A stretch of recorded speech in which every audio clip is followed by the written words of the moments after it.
Growing up in Athens, Georgia, Margot Bennett knew her career goal was to serve and keep the peace. I became a police officer, and a friend of mine said, you know, you should try for the FBI. That's where I really found my niche. And it gave me the satisfaction of knowing I was doing something good. In the winter of 1982, while 29-year-old Margot was finishing up her FBI field training in Atlanta, she met another new recruit, Gene Bennett. My colleagues said, hey, Margot, I want to introduce you to Gene Bennett. Stay away from him. He'll try to get in your pants. He had this swagger, very confident. He was already doing undercover work, which was almost unheard of. So he was a boy wonder. In a single night working undercover, Gene helped bring down dozens of criminals and recovered more than $8 million in smuggled goods. The FBI was impressed. And so was Margot. It is not something that just anyone can do. He had really taken to the work, and he was very successful. So Gene asked her out, and she initially tried to say no, and he was just very persistent. Almost instantly, the sparks started flying. But soon Margot was transferred to Kansas City. After 2 years of long-distance dating, she knew there was only one way the agency would bring them back together. Gene and I broached the topic of marriage. I pretty much said to Gene, okay, now's the time. We're either gonna do this or we're not. And so I guess you could say that I proposed to him. In the winter of 1984, Margot and Gene tied the knot in a huge church wedding in Atlanta. I had no doubt that Gene was the person I was meant to marry, that we were going to have a great future. She was just really thrilled to be with Gene, and Gene was thrilled to be with her, and it looked like they were going to live happily ever after. For the next 2 years, life flew by for the FBI's golden couple.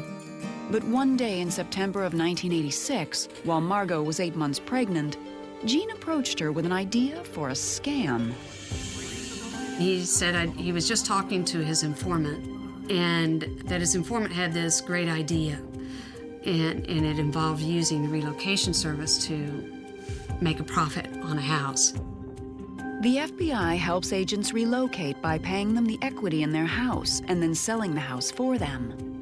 The idea was that we would assume ownership of a home that the informant had recently purchased, as if we had lived there, and used that house to sell in the relocation service.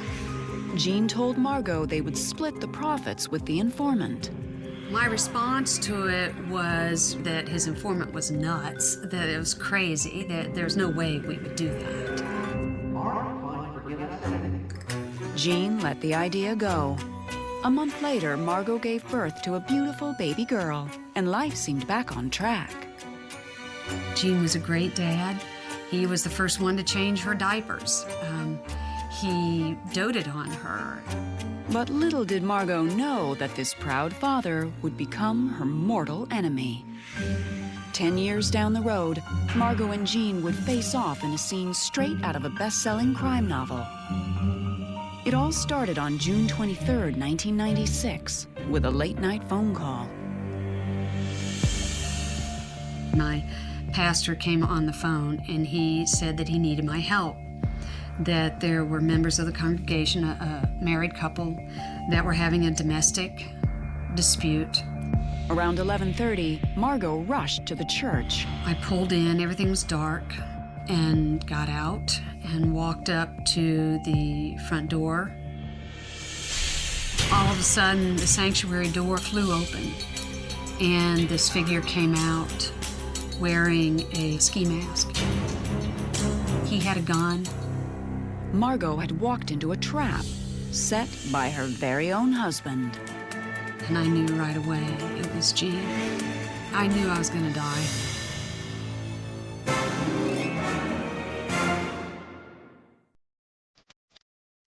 In October of 1986, 10 years before FBI agent Margot Bennett found herself caught in her husband's trap, she and Gene were preparing to move to Washington, D.C. with their baby daughter.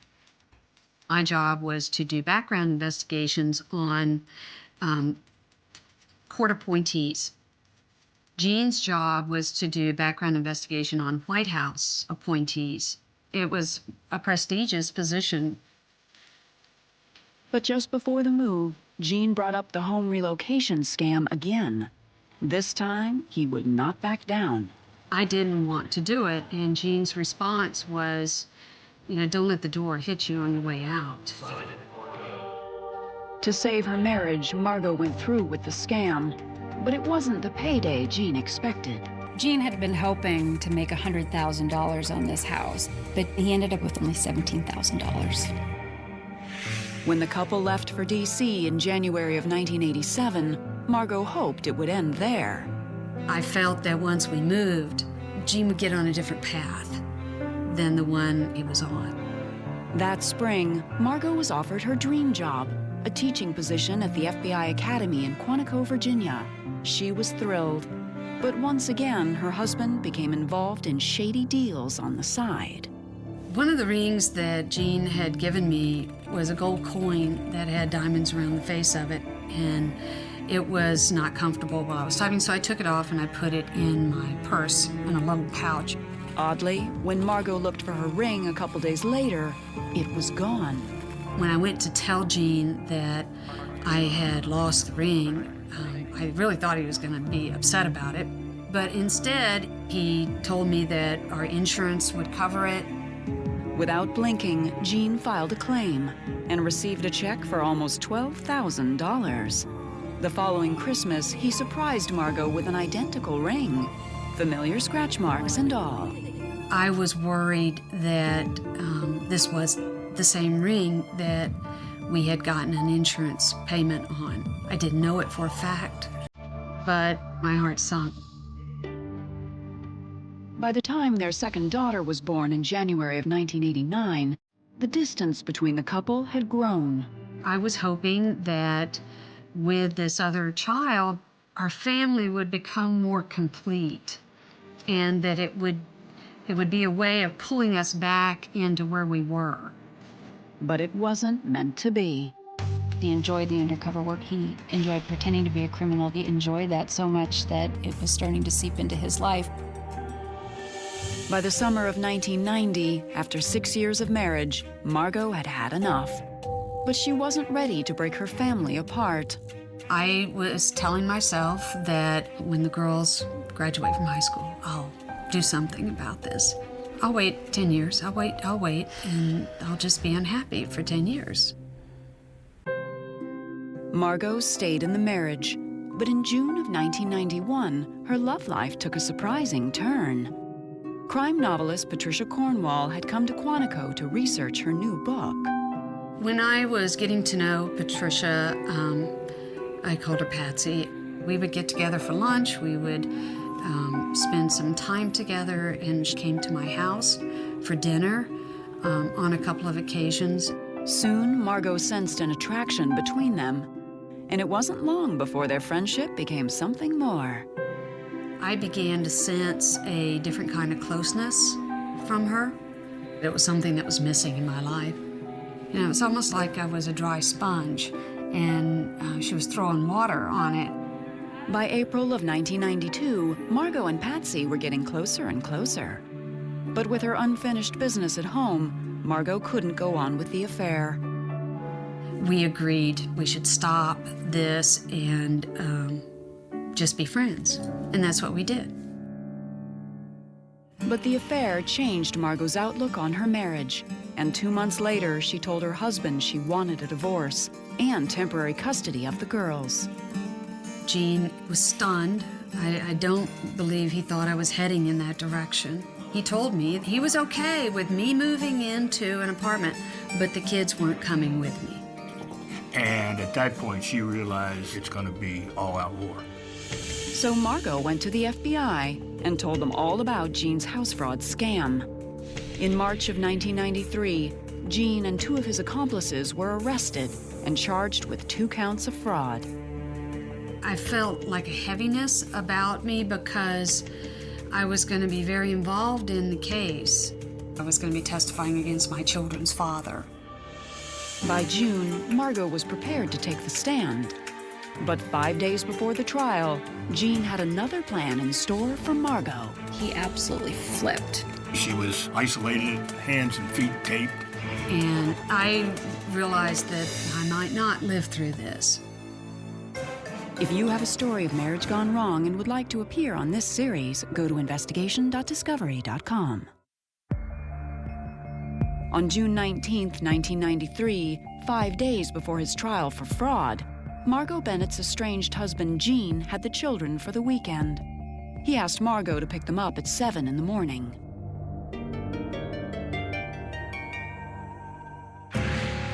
I pulled down in the driveway and got out of the car. The garage door came up, and he was carrying their book bags. When he got close to me, he dropped the book bags. That's when Margot realized she'd walked into a trap. I saw that he had a taser in his hand. Through my head was going, get out, get out, get out, get out right now. And I took off running. He caught me, and he pulled me back into the garage. He was wrestling to hold me down, and I was fighting for my life. Margot was quickly overcome. Gene was using the taser on me, on my head. I gave up. I couldn't fight. I couldn't fight it any longer. He gagged her and blindfolded her and stuck her into the trunk of her own car. I was trying to figure out how am I going to get out of this. I was praying to just find a way out. After driving for nearly an hour, Gene opened the trunk and delivered a bombshell. He said, here's the deal. They've got the girls. Gene told Margot that their kids were being held hostage by his accomplices until she agreed to change her testimony. He made her think that they were in this together, that they had to fight the kidnappers. He said that if I could convince them that I could get on the stand and lie and be credible about it, that they were willing to let me do that. I told him I could do it. Gene held Margot captive until it was time for her to testify 5 days later. On June 24th, Margot stunned prosecutors when she took the stand and reversed her testimony. When the judge called a recess, Margot phoned her good friend John Hess. There was a sense of almost panic in her voice, and which she just blurted out that she had been in the clutches of Gene. She was still concerned that maybe he had been telling her the truth about her children having been kidnapped. And I said, for heaven's sake, Margot, you know that's not true. He's lying. You have got to tell the truth. Margot told her attorney what had happened, and soon learned that her kids had been staying with Gene's babysitter the whole time. I knew that I had been had. I had been totally broken down by someone that I once trusted. It was like, what else can there be? A new trial was set, but this time Gene made a plea deal. He was sentenced to 1 year in prison and resigned from the FBI. Gene was charged with and convicted of the fraud against the government. He also acknowledged improper contact with a witness. But he was not, the idea of kidnapping was not brought up. My response was, it sounds like my life really wasn't worth a whole lot to know he was getting a year. I ended up resigning and leaving. I used the time that Gene was gone to heal emotionally as much as I could. In March of 1995, Gene was released, but Margot couldn't break free from him. They still shared joint custody of their girls, and Margot feared he wasn't finished with her yet. After he got out, I got a job at police department. I never went anywhere without a can of pepper spray and my gun. Mentally, I was just keeping myself on alert. I knew that he was going to come back. I just knew it. When their custody battle for the kids got underway, Jean snapped once again. On the night of June 23, 1996, Margot was summoned to her church by the pastor. She entered the church expecting a domestic dispute, but instead found herself with a gun to her head. I knew right away it was Jean. This time, she was ready for him. She had her pepper spray, she had her gun, and this time, she was on her game. And so I dove into the pastor's office. I went around the corner of his desk. Jean kept trying to come in the room. Margot reached into her purse for her gun, but as she looked up, she saw that Jean had raised the stakes. Margot saw her minister in the next room with a bag over his head, handcuffed to his chair, and a bag of explosives around his waist. And Jean said, "Do you want to die? Do you want us all to die?" I realized that he was not going to quit. He was not going to go away. And I told myself, I'm going to have to shoot. I'm going to have to shoot him to get us out of this. And the next time Jean popped his head around the corner, I fired.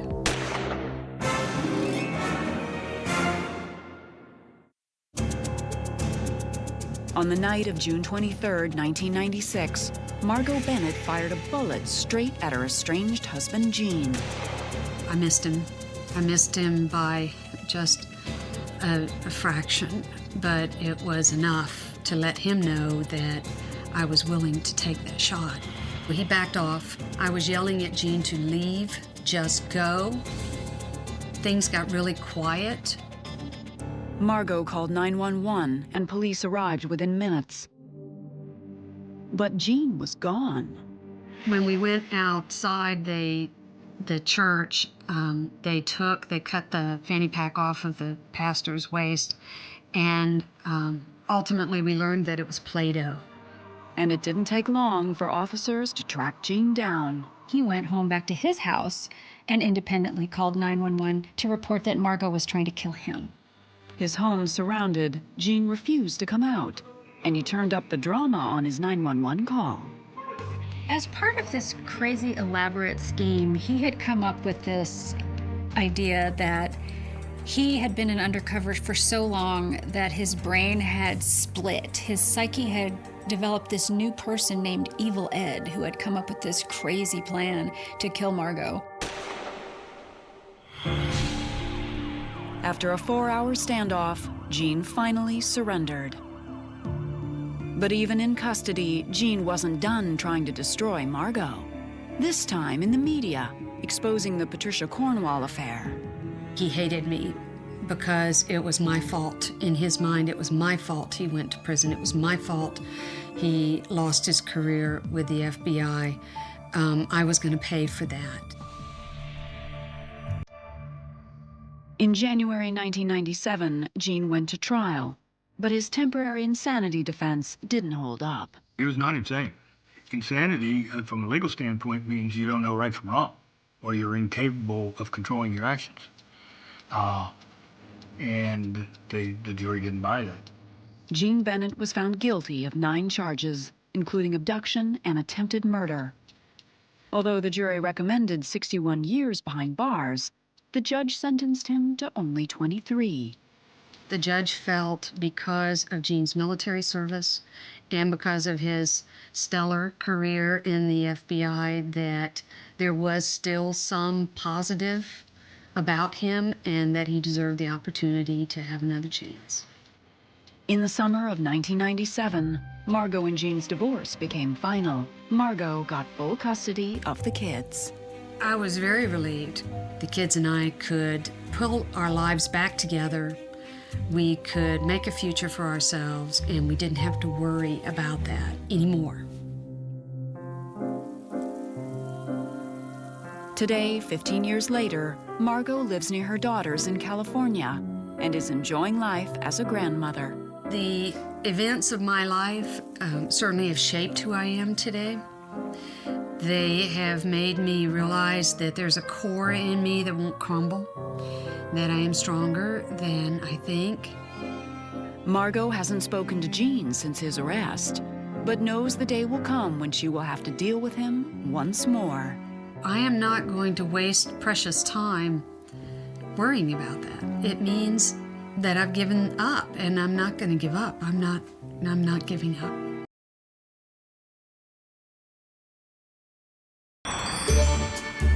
Relationships are never easy.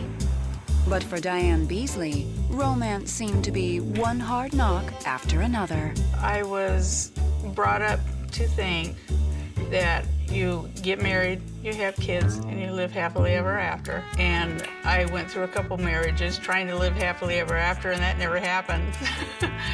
After 3 divorces, Diane wasn't expecting a fairy tale. So in the summer of 1998, when a coworker introduced her to the new guy in town, she kept an open mind, even though John Smith wasn't quite her cup of tea.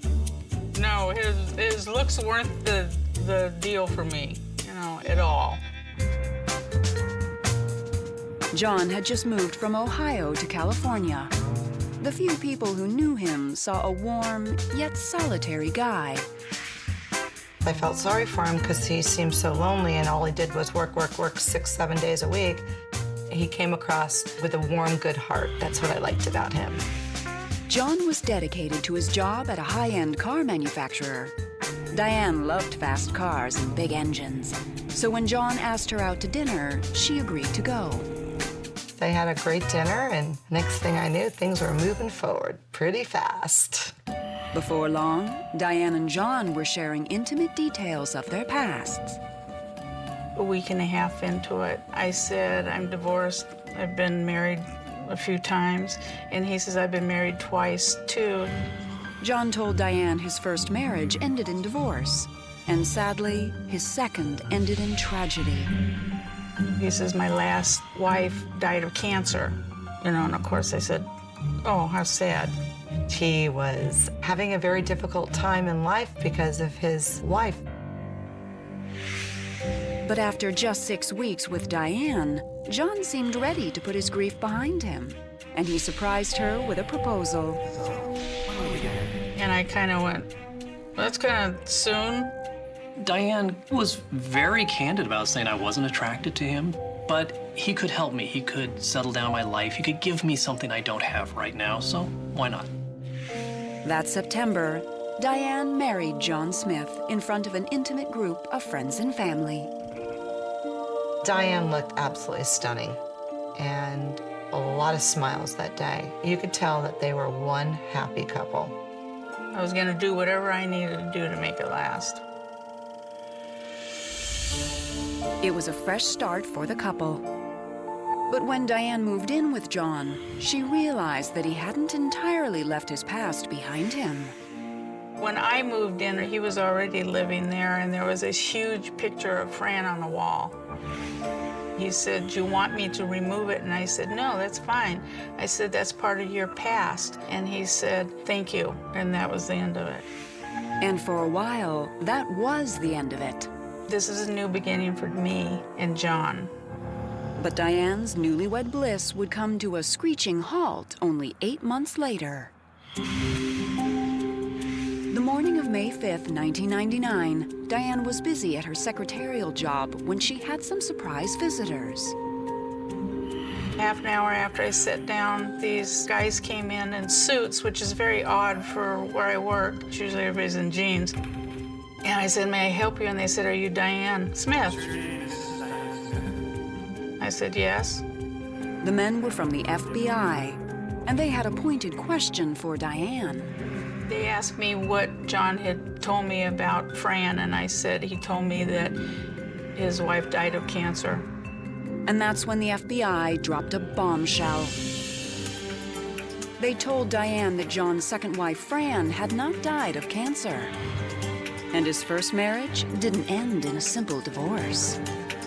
I was just absolutely flabbergasted. What really happened was far, far worse. I could not believe it. I did not believe it. How is he able to get away with so many horrible things for so many years?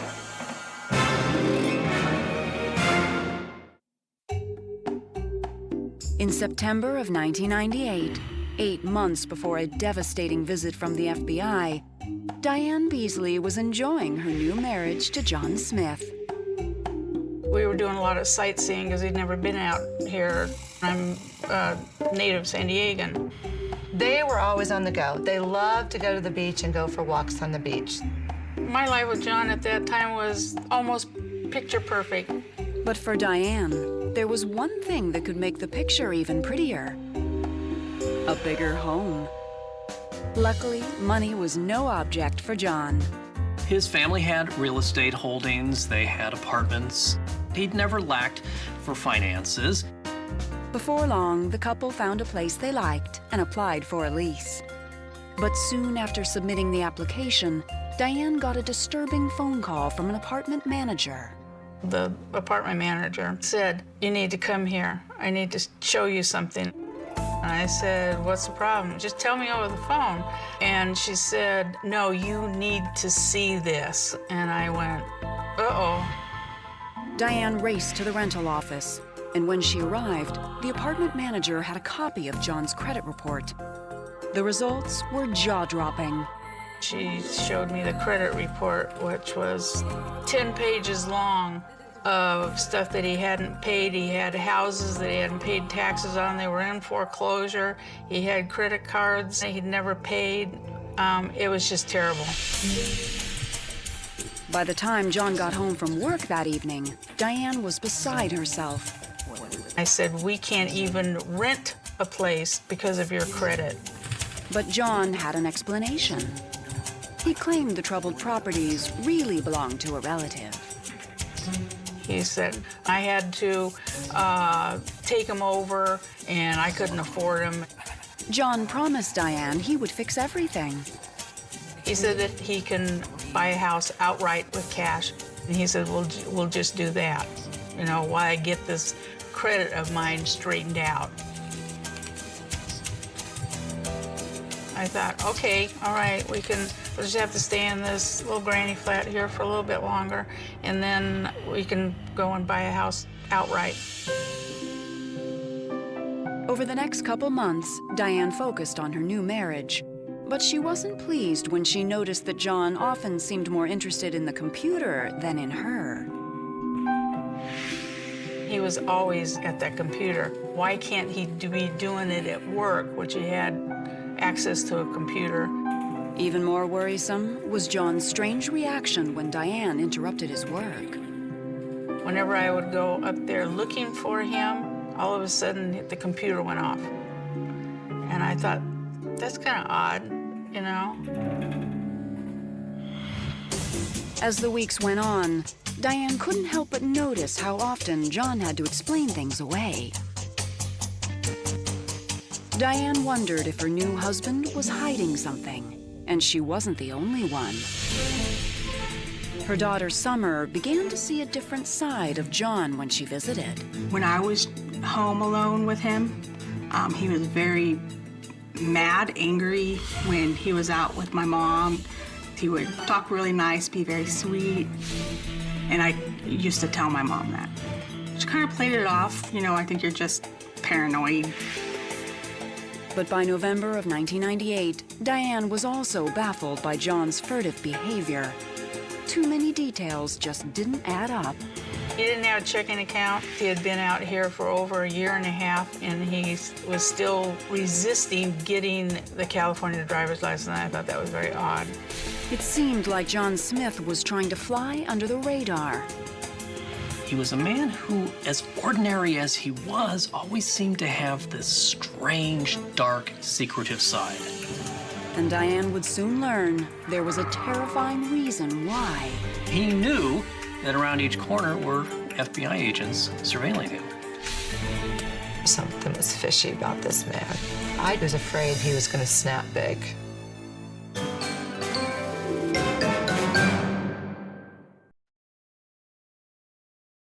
By January of 1999, just 4 months into her marriage, Diane Beasley was certain that something was off with her new husband, John Smith. He was very agitated, and that got to getting kind of concerned. By now, his behavior had gone from merely strange to chilling. We were coming back from dinner, and I was in front of him in one of the cars, and he was behind me, and I could see him in my rearview mirror, banging on the steering wheel, talking to himself, screaming and yelling at himself, and I thought, who's this guy? You know, I don't know this guy. He was just having a fit all by himself. John is a man who walked around with secrets. He walked around with all this darkness that he hid. I think Diane saw a glimmer of light clearly. You can't ignore something like this. But John's unnerving behavior was just a glimpse of what was to come. The morning of May 5th, 1999, Diane was at work when 2 FBI agents paid her a visit. She was startled when they began to ask her questions about John's ex-wife, Fran, who Diane thought had died of cancer. And then it all came out about John. They said, we're here for John Smith. We're investigating the murder of 2 of his wives. I was just absolutely flabbergasted. The agents went on to explain that both of John's former wives had gone missing under suspicious circumstances. The FBI was struck by the outrageous coincidences. This man was married twice, 2 missing wives. That just can't happen naturally. By the time I got out of there, I was just dumbfounded. I was just shocked. The story left Diane shaken, but she was determined not to believe a word of it until she heard John's side. I couldn't believe this of John. John wasn't like this. They must have the wrong person. And when John finally called her later that day, Diane was certain it was all a big mistake. Especially when she found out he had also been interrogated by the FBI and let go.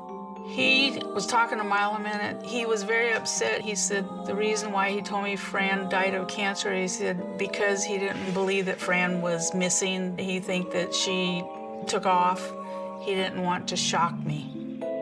He said that the first one, he told me the story about how he thinks a friend of hers killed her. John claimed that he was being framed by the FBI for something he didn't do. It was all conspiracy, and that's the reason why he left Ohio, because he couldn't get past any of this. It wasn't him. At first, Diane believed her husband, but that was about to change. 2 weeks later, a special delivery letter addressed to Diane arrived in the mail. Fran's sister wrote me a letter, and when I got it, it had a phone number on there for me to call her. And a couple days later, I did call her. By the time Diane hung up the phone, her belief in her husband was shaken to the core. The sister was telling me, we are convinced that John killed Fran, and she said, you're in danger of your life. Everything that the FBI told you is true. Diane's focus immediately changed from being a supportive wife to just keeping herself alive. I did what the FBI told me to do. When you start getting agitated when you're asking questions, quit right then. Don't irritate him. Meanwhile, for investigators, the clock was ticking. With no bodies and only circumstantial evidence, detectives needed a smoking gun to prove John Smith was a murderer. Less than 2 weeks later, on May 15th, they got it. The weak link for John Smith was somebody who was the closest to him, and that was his brother Michael. Michael Smith was John's younger brother. The FBI had questioned him extensively during the investigation, and they were certain Michael was hiding something. He was tormented, and he had nightmares, and police could kind of sense this trouble beneath the surface with Michael, and they hammered him. When Michael finally broke, he told detectives a horror story. Michael told the police and the FBI about a wooden box he saw, a wooden box that his brother John had built and stored for years. And one day, Michael happened to open that box, and inside he saw the skeletal remains of John's former wife. It was the break investigators had been waiting for. But there was one problem. Michael didn't know what had happened to the box. It was brutal for Michael. He had nightmares about it. I think he was scared of John. He didn't want to end up in his own box. For Diane, the news was horrifying. She just wanted to get out of her marriage alive. But leaving John Smith would not be easy. Diane was about to come face to face with the monster her husband truly was. If Summer hadn't have been there, I'd been dead. If you have a story of marriage gone wrong and would like to appear on this series, go to investigation.discovery.com. By December of 1999, Diane Beasley had no doubt her husband, John Smith, was a murderer. Real fear started to grip her. He's married 2 other women. One turned up dead in a box, the other one, we don't know where she is. As soon as they found out what kind of person he is, they would leave him, and then they would be gone. Determined not to be a third victim, Diane secretly went about getting her marriage annulled. On December 17th, John was served with papers. Anticipating the worst, Diane holed up in the apartment with her daughter, Summer. They changed the locks, hid the cars, and closed the blinds. And sure enough, John Smith arrived in a fury. Summer was peeking out. She goes, "Here he comes." He comes storming up, and it's like his face changed. "Mom," she says, "he looks like a monster coming up here." Diane immediately called 911. We heard him pounding on the windows. You could hear his body being thrown up against the door. And then you could hear the door frame cracking. He busted down the door. I didn't even recognize him. And as soon as he saw Summer, his whole demeanor had changed. "Baby, you don't need to do this. I don't want you to divorce me. I can explain everything." I knew right at that time, if Summer hadn't have been there, I'd been dead. Diane survived the encounter, and John soon left the apartment. Meanwhile, armed with a shocking confession from John's brother Michael, detectives were on the hunt for the body of John's first wife, Janice Hartman. In a desperate bid to try to find this body, the cops sent around a round of letters. And a policeman in Indiana was opening his mail one day and got this letter. Said, "Hey, did anybody find a body in a box?" The grim question rang a bell. One day in 1980, a road crew was working on this lonely pavement in the middle of an Indiana field when they came across a wooden box. They opened it up, and what was looking at them but the skeletal remains of a young woman. The remains had never been identified, and the girl became known as the lady in the box. She was buried in a pauper's grave. And this cop said, "I think we got your girl." Investigators had the remains exhumed and tested, and when the results came back from the lab, the lady in the box was finally identified as Janice Hartman, John Smith's first wife. John's grisly secret had literally been unearthed. I was devastated. I thought, this poor girl cut down by this monster, John. On October 3rd, 2000, John Smith was arrested at work. At the trial 9 months later, Diane learned the extent of John's deceptions. All that time he'd spent on the computer wasn't just business, as he claimed. John was having multiple affairs. So much of what police say John was motivated by was power, not money. It wasn't sex, it was power over these women. In the 2 cases in which his wives disappeared, the wives challenged him and crossed it. They took on his authority. And that's when John Smith would snap. John had lots of girlfriends, and so the fear is there are more than 2 missing Mrs. Smiths. On July 19, 2001, John Smith was found guilty of murder in the case of Janice Hartman. He was sentenced to 15 years to life. Fran Gladden Smith, John's second wife, has never been found. It It's been more than a decade since John Smith walked into her life, and Diane has closed the book on that unhappy chapter. But despite everything, Diane held fast to her belief in happily ever after. And 8 years ago, she found it in her new husband, Robert. We have a new life together. We live here all by ourselves with visits from the kids and the grandchildren. So it couldn't be better. It's perfect. Today, Diane surrounds herself with good friends and family, and she finally knows that happiness isn't just a fairy tale. Yes, there is happily ever after, and I'm living proof of it. The California sun in 1985 didn't just shine. It burned, a relentless, golden exposure that promised paradise, but often concealed a rotting core beneath the manicured lawns and the white picket fences of the American dream. August 12th, 1985. The air in Santa Mira is thick, smelling of blooming jasmine and asphalt baking under a heat wave that has gripped the valley for weeks, a suffocating blanket that keeps residents inside their air-conditioned sanctuaries, watching the flickering glow of evening television, oblivious to the monster walking their streets. This is the story of a shattered illusion, a brutal interruption of innocence, and a silence that would stretch for decades, haunting the corridors of the local precinct and the nightmares of a grieving family. It begins not with a scream, but with an eerie, unsettling quiet on Elmwood Drive, a street that represented safety, a place where doors were left unlocked and neighbors were considered family. But tonight, that trust is the weapon. Tonight, the shadows of Santa Mira are long, and they are hiding a secret that will take nearly 40 years to drag into the light.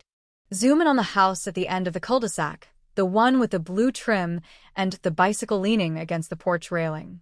Inside, 17-year-old Julie Kincaid is planning her future, a future bright with a promise of college, of escaping the sleepy confines of suburbia, of life beginning. She is the golden girl of the neighborhood, the one who waves to the mailman, who babysits the kids next door, who has never known a moment of true terror in her life. Until now. The clock on the bedside table reads 2 a.m. The silence of the house is heavy. Outside, the crickets have stopped their rhythmic chirping, a sudden cessation that signals a disturbance in the natural order, a predator entering the ecosystem. A shadow falls across the moonlight spilling through her bedroom window. It is not the wind. It is not a tree branch. It is a silhouette that does not belong, a figure standing in the garden, watching, waiting, breathing in the stillness of the night. The screen is sliced. A sound so faint it blends with the settling of the house's foundation, but it is the sound of a barrier being breached, the sound of safety evaporating. The next morning, the sun rises with the same indifferent brilliance, casting long, sharp shadows across Elmwood Drive as the neighborhood wakes up to a Tuesday that feels like any other. Sprinklers hiss to life, creating rainbows in the mist.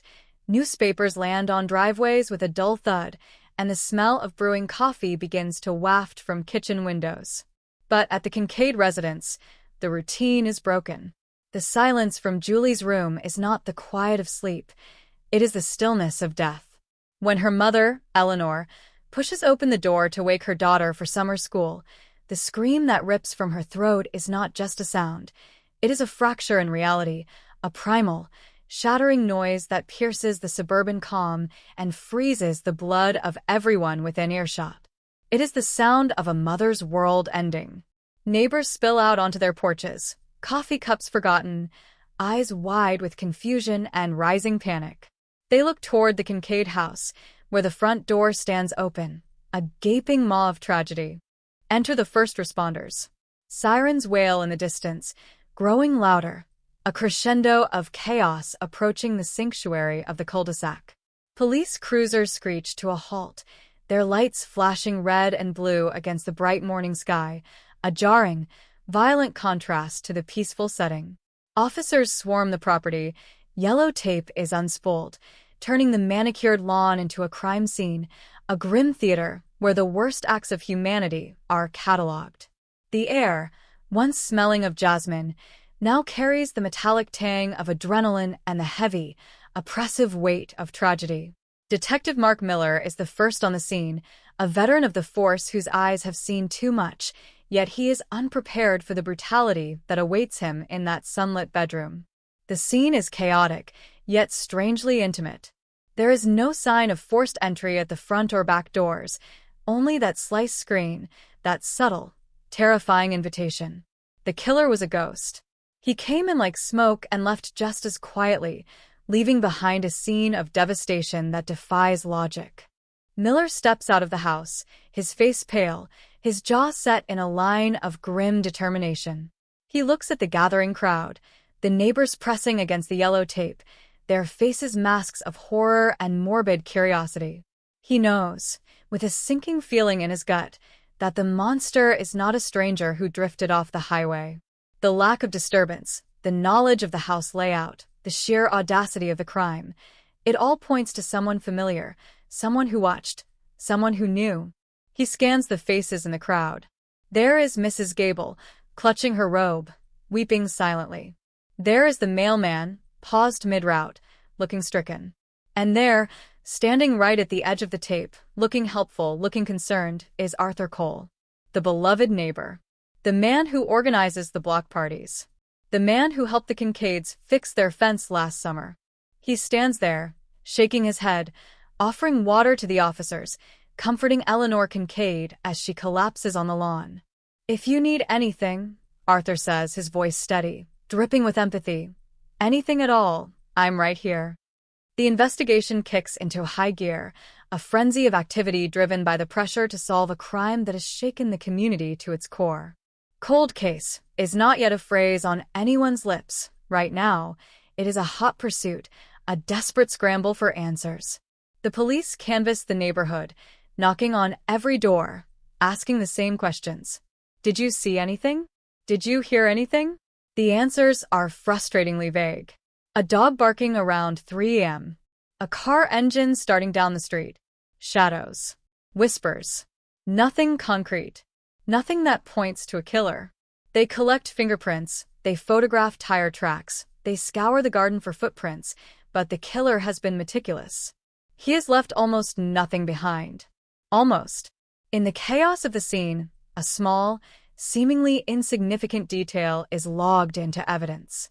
A trace of biological material, minute, degraded, found on the windowsill. In 1985, it is just a smear, a question mark without a translation. DNA profiling is in its infancy, a sci-fi concept that has not yet arrived to save the day. So the sample is boxed, labeled, and stored in the dark recesses of an evidence locker, a ticking time bomb waiting for the future to arrive. Days turn into weeks. The yellow tape comes down, but the stain on the neighborhood remains. The Kincaid house stands like a mausoleum, blinds drawn, the garden beginning to overgrow, a physical manifestation of the grief consuming the family inside. The panic in Santa Mira changes shape. It shifts from the sharp, adrenaline-fueled fear of the immediate aftermath to a dull, aching paranoia. People install deadbolts. They buy guard dogs.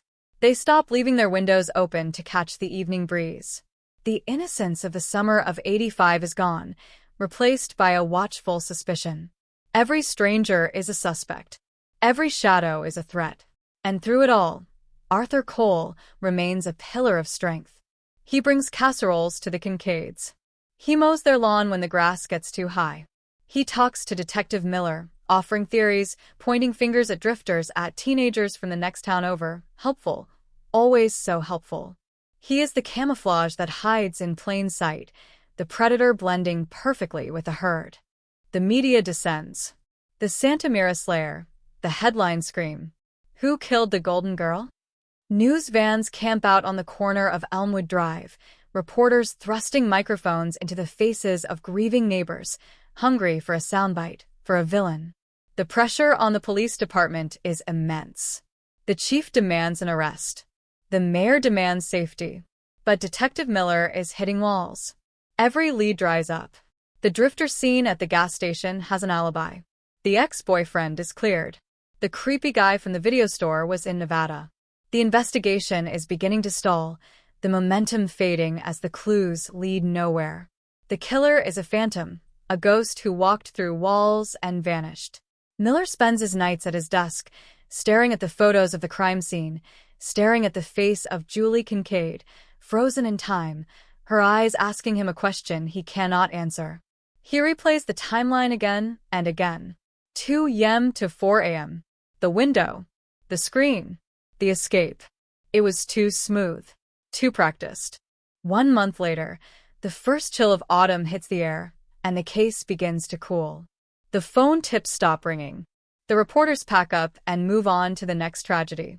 The file on Miller's desk grows thicker, filled with dead ends and frantic notes, but the resolution remains out of reach. The community of Santa Mira tries to heal, tries to forget, but the wound is too deep. They look at each other differently now. The trust is gone. The beloved neighbor concept is tainted, even though no one suspects the man right next door. Arthur Cole continues his life, waving to the police patrols, attending the neighborhood watch meetings established because of the crime he committed. It is a twisted irony, a psychopath's inside joke. He sits there, listening to the terrified residents discuss locks and alarms, nodding in agreement, his face a mask of concern, while inside, he must be laughing. Or perhaps he is just waiting for the heat to die down completely, waiting for the world to move on. The seasons change. 1985 becomes 1986. The Santa Mira Slayer becomes a cautionary tale told to teenagers to keep them from staying out late. The case file moves from the active desk to the cold case cabinet, a slow, agonizing migration into obscurity. Detective Miller retires, the Kincaid case the one thorn in his side, the one failure that keeps him up at night. He hands the box over to a younger detective, a passing of the torch that feels more like a surrender. "Don't let them forget her," Miller says, his voice raspy with regret. Someone knows. Someone is still out there. But the system is overwhelmed. New crimes, new bodies, new urgencies push Julie Kincaid further into the past. The evidence box sits in the dark, gathering dust, that microscopic sample on the slide degrading, waiting, silent. The silence of the evidence locker mirrors the silence of the grave. But technology does not sleep. While the case gathers dust, science is marching forward. In laboratories across the world, geneticists are unlocking the codes of life, discovering that every human being leaves a unique signature, a biological fingerprint that cannot be faked, cannot be hidden, and cannot be erased. The era of DNA is dawning. It is a slow dawn, taking years to reach the level of sophistication needed for a sample as small and degraded as the one from the Kincaid windowsill. But it is coming. The clock is ticking for Arthur Cole, even if he doesn't hear it. He thinks he has won. He thinks the passage of time is his ally, burying the truth under layers of years and forgetfulness. He raises a family. He retires. He grows gray and old on Elmwood Drive, the grandfatherly figure who hands out full-sized candy bars on Halloween, the man who is the definition of a good neighbor. He believes the secrets of 1985 are dead. He is wrong. The pivot point arrives not with a bang, but with a bureaucratic shuffle. Decades have passed. It is now the 21st century. The Santa Mira Police Department receives a grant to review unsolved homicides, to apply modern forensic techniques to ancient evidence. A dedicated cold case unit is formed, led by Detective Sarah Benoit, a sharp, relentless investigator who grew up hearing the stories of the Santa Mira Slayer. She pulls the dusty box from the shelf. She blows off the layer of time. She opens the file and looks at the photos that haunted Miller for years. She reads the notes. She sees the name Arthur Cole in the witness statements, just a helpful neighbor, nothing more. But she also sees the log for the biological sample. Item 4B. A swab from the windowsill. A tiny, fragile thread connecting the past to the present. She holds the vial up to the light. It looks empty, just a dried speck of nothing. But in that speck lies the thunder. She fills out the paperwork. She sends it to the state crime lab.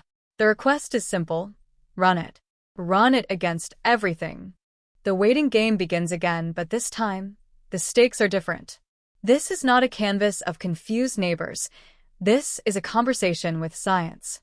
The lab technicians go to work, extracting, amplifying, sequencing. They are ghost hunters armed with pipettes and sequencers. They are pulling the profile of a killer out of the void of time. The process is slow, the sample is difficult, but the technology has finally caught up to the crime. One afternoon, a printer in the lab hums to life. It spits out a series of peaks and valleys, a genetic barcode. It is a match, but not a direct match to a known offender in the database. It is a familial match, a partial hit. It points to a lineage. It points to a family tree. And suddenly, the investigation explodes from a dead stop to light speed. The genetic genealogy begins. The detectives are building a tree, climbing the branches, narrowing down the list of potential suspects from millions to thousands to hundreds to one specific bloodline. And that bloodline leads right back to Santa Mira, right back to Elmwood Drive. The genetic dragnet is tightening, a digital spiderweb spinning across decades of silence and through the double helix of a family tree that no one knew was being watched. Detective Sarah Benoit sits in the glow of her dual monitors, the blue light reflecting in her tired eyes as she watches the names populate, a cascading waterfall of ancestry. This isn't the police work of 1985. There are no heavy boots on the pavement yet, no doors being kicked in. Instead, it is the quiet, methodical clicking of a mouse, the cross-referencing of public genealogy databases with a genetic ghost left behind on a dusty windowsill nearly 40 years ago. The lab has provided the map, a complex architectural drawing of a family's history, and now Benoit is the navigator, searching for the one branch that snapped.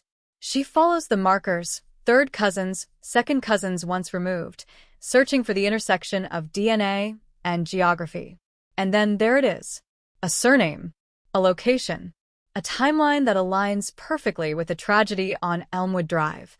The name hits her like a physical blow, a cold weight settling in her chest because she's seen it before.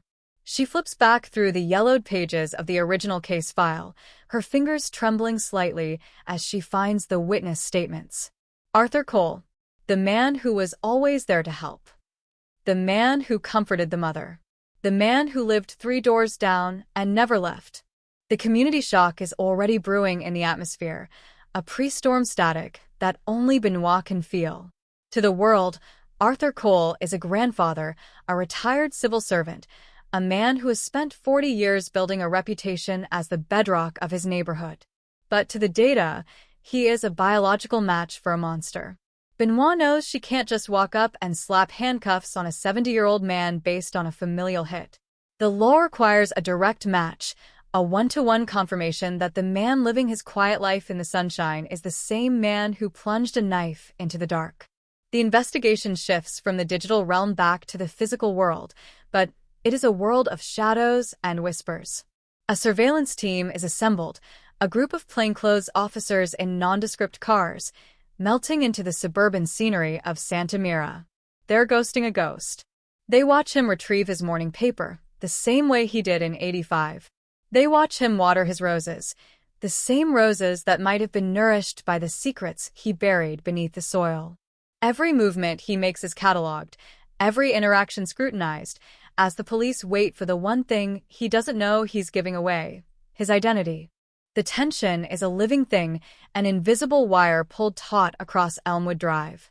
The officers sit in the sweltering heat of their vans, peering through tinted glass, watching the banality of evil in real time. Arthur Cole is a creature of habit. He goes to the local coffee shop at 9 a.m. sharp. He sits in the same booth. He reads the same local news that once carried the headlines of his own atrocity. He is a master of the mundane, a man who has practiced his innocence for so long that he might actually believe it himself. But the strange clue the police are looking for isn't a bloody glove or a hidden weapon. It's a discarded piece of trash, a trace of saliva, a skin cell. They are waiting for the moment he lets his guard down, the moment he forgets that in the 21st century, even a discarded napkin is a confession. The stakes are astronomical. If he senses the net closing, if he realizes the cold case has suddenly turned white-hot, he could vanish, or worse, he could end it all before justice can be served. Monday morning, October 14th. The sun is just beginning to crest over the horizon, casting long, dramatic shadows that look like reaching fingers across the pavement. Arthur Cole exits his home, adjusting his spectacles, a grandfatherly figure in a beige windbreaker. He walks with a slight limp, a concession to time, heading toward the small community park where he feeds the birds every morning.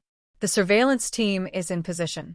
Benoit is in a car 2 blocks away, her radio crackling with low-volume updates. Subject is on the move. Entering the park. Sitting on the north bench. The air is still, the kind of morning where you can hear a car door slam from 3 streets over. Cole reaches into a brown paper bag, tossing crumbs to the pigeons, a scene of absolute serenity. He takes a sip from a disposable plastic water bottle, his movements slow and deliberate. He looks around, his eyes scanning the park with a predatory sharpness that belies his age, a flicker of the man he was in '85. Then he stands up. He drops the bottle into a public trash can and begins his slow trek back home. Go, go, go, Benoit whispers into the radio. An officer, dressed as a city maintenance worker, moves with practiced casualness toward the bin. His heart is hammering against his ribs, but his face is a mask of boredom. He reaches in, his gloved hand closing around the plastic bottle, the strange clue that will bridge 40 years of silence.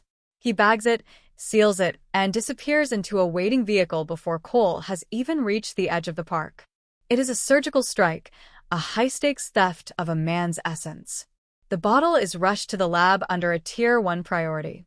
The clock is ticking. The lab technicians are standing by, their machines calibrated, their focus absolute. This is the moment where the past and the present finally collide, where the subjective memories of a grieving community are replaced by the objective reality of science. For 12 hours, the Santa Mira Cold Case Unit exists in a vacuum of agonizing anticipation. No one sleeps.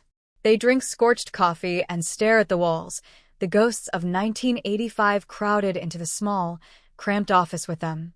Then the phone rings. It's 2:45 in the morning, the same hour Julie Kincaid's life was stolen. Benoit picks up on the first ring. The voice on the other end is clinical, devoid of emotion, but the words are a thunderclap. It's him, Sarah. A 100% match. The DNA from the water bottle is an identical match to the 1985 crime scene sample. Arthur Cole is your guy. The room doesn't erupt in cheers. Instead, a heavy, profound silence falls over the team. It is the silence of a long-delayed justice, the weight of a truth that has finally found its way home. But the work isn't over. Now comes the most dangerous part, the arrest. They are about to shatter the peace of Elmwood Drive once again. They are about to tell a neighborhood that their beloved neighbor, the man who held their hands and mowed their lawns, is the monster they've been hiding from for 4 decades. The sun begins to rise on a Tuesday, mirroring that horrific morning in August '85. This time, however, the sirens are silent. The police cruisers move like ghosts, their lights off, coasting into position around the house at the end of the cul-de-sac. The tactical team, clad in black, stacks up against the side of the garage, their breath fogging in the cool morning air. This is the community shock in its rawest form. Behind the curtains of the surrounding houses, neighbors are starting to wake up, peering out their windows at the dark figures on Arthur Cole's lawn. They see the flashlights, the drawn weapons, the grim faces of the law. They don't understand. Not yet. They think there's been a mistake. They think Arthur is in danger. They don't realize he is the danger. Benoit stands at the front of the stack. She takes a deep breath, the air tasting of ozone and ancient grief. She knocks on the door, a sharp, authoritative sound that echoes through the quiet street. Police. Search warrant. Open the door. A moment of agonizing stillness follows. Then, the sound of a deadbolt turning. The door swings open, and there stands Arthur Cole, dressed in his pajamas, his face a mask of confused innocence. What's this about, officers? Is everything okay? His voice is shaky, the voice of a frail old man. But Benoit isn't looking at the wrinkles or the white hair, she's looking at the eyes. And in those eyes, for just a fraction of a second, she sees it. The mask slips, and the predator from 85 peeks through the cracks. The confusion isn't real. It's a performance he's been rehearsing for 40 years. "Arthur Cole, you are under arrest for the murder of Julie Kincaid," Benoit says, her voice steady and cold as iron.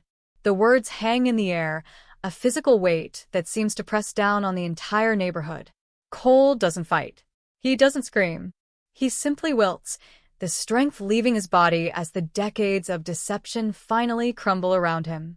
As the handcuffs click shut, a sharp, metallic sound that marks the end of his freedom, the first of the neighbors steps out onto their porch.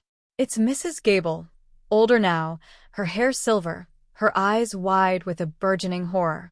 She watches as the man she invited to dinner, the man who helped her after her husband died, is led down his walkway in chains.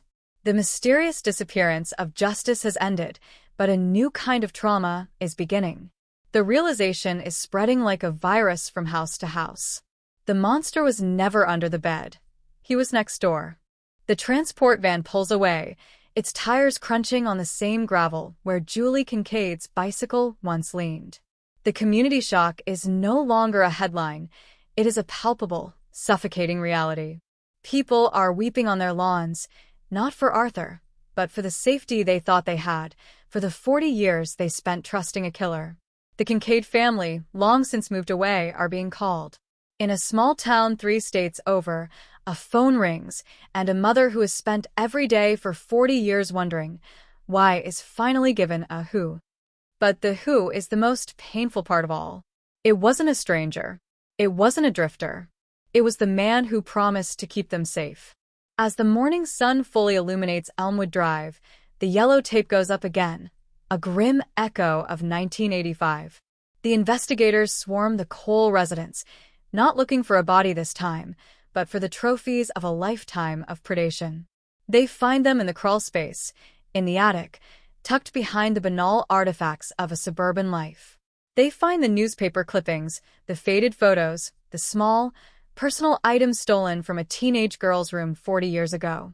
Arthur Cole didn't just kill Julie Kincaid. He kept her.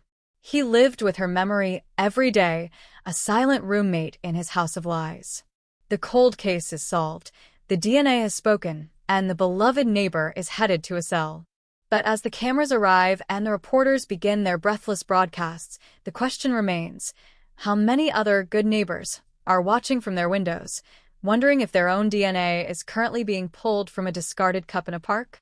The story of Santa Mira is a warning, a chilling reminder that the shadows are never as long as the secrets they hide, and that time, once thought to be the killer's best friend, has finally become his greatest enemy.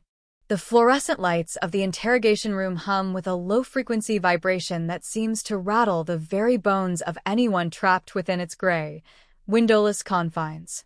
Across the metal table sits Arthur Cole, no longer the pillar of the community, no longer the man who mowed the Kincaid's lawn in a gesture of hollow sympathy, but a specimen under a microscope. The transition from beloved neighbor to high-profile inmate has happened in the blink of an eye, yet for the detectives in the room, it feels as though they are finally seeing the real man for the first time in 40 years. The community shock outside is deafening, a roar of media helicopters and weeping neighbors, but in here, there is only the sound of a ticking clock and the shallow, rhythmic breathing of a killer who has run out of road. Detective Sarah Benoit leans forward, her shadow stretching across the table like a dark promise. She doesn't start with the crime. She starts with the life he built on top of the grave of his victim. She asks about the block parties, the holiday cards, the way he looked Eleanor Kincaid in the eye and offered her comfort while the scent of her daughter's life was still on his skin. It is a psychological chess match where the stakes are the final pieces of a broken history, a cold case that is finally, violently, thawing under the heat of a direct DNA match. The strange clue that truly breaks the case isn't found in a laboratory, but in the psychological profile of a man who believed he was untouchable. As the search of the Cole residence intensifies, forensic teams aren't just looking for physical evidence, they are excavating a life of deception. Beneath the floorboards of the guest bedroom, the room where he hosted visiting relatives and neighbors' children, they find a small, wooden box. It is unremarkable, the kind of thing you'd find at a garage sale for a nickel. But inside, wrapped in acid-free paper, lies the haunting reality of his obsession. A lock of hair. A single earring that matches the one Julie Kincaid was wearing the night she vanished from the living world. A Polaroid photo, yellowed by time, taken from the shadows of the garden on that fateful August night in 1985. The investigators stand in the silence of the attic, the air thick with dust and the weight of a stolen life, realizing that for 40 years, the monster wasn't just living next door. He was curated a museum of his own depravity right under their noses. This is the community shock in its most visceral form, the realization that every time they shared a meal with him, every time they let him watch their kids, they were inviting a predator into their sanctuary who was actively celebrating his kill in the dark hours of the night. The interrogation continues into the early hours of the morning, a grueling marathon of truth and consequences. Cole remains stoic, his face a mask of practiced indifference, but his hands give him away. They tremble slightly when Benoit mentions the window screen, the precise, surgical slice that granted him entry into a world he had no right to inhabit.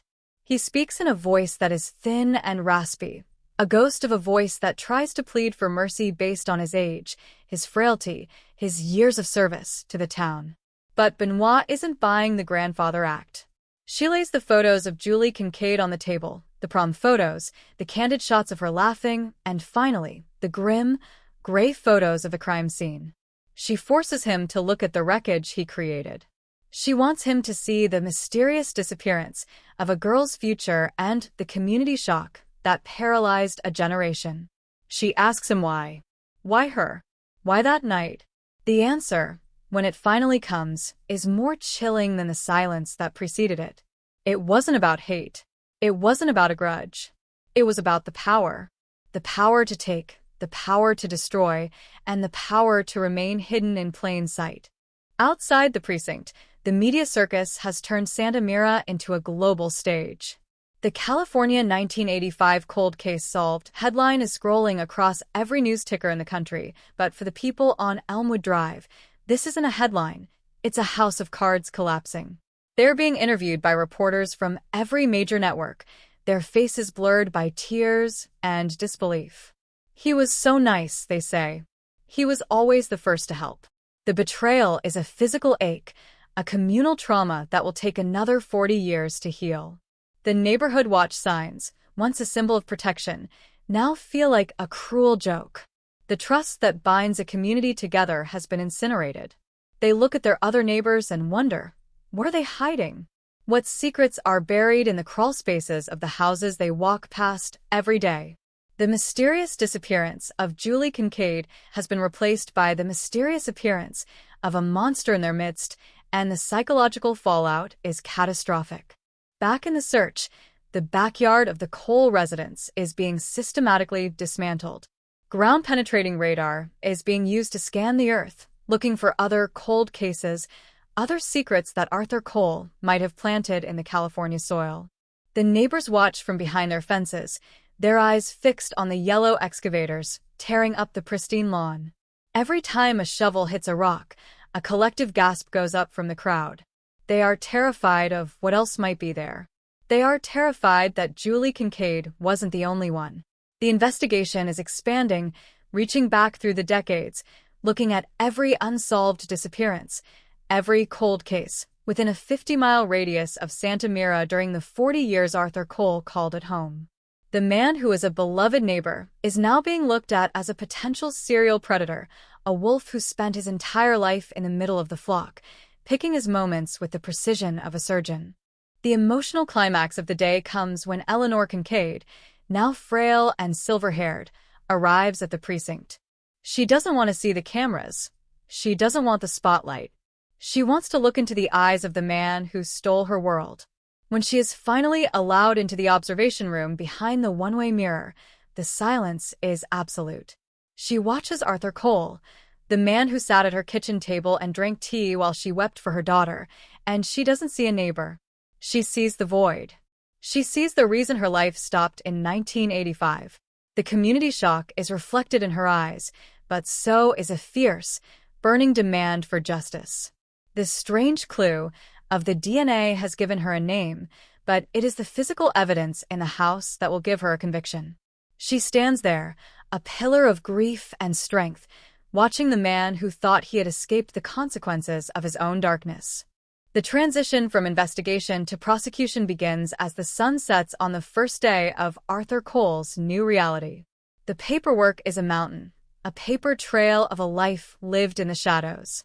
Each document is a brick in the wall that will eventually entomb him for the rest of his natural life.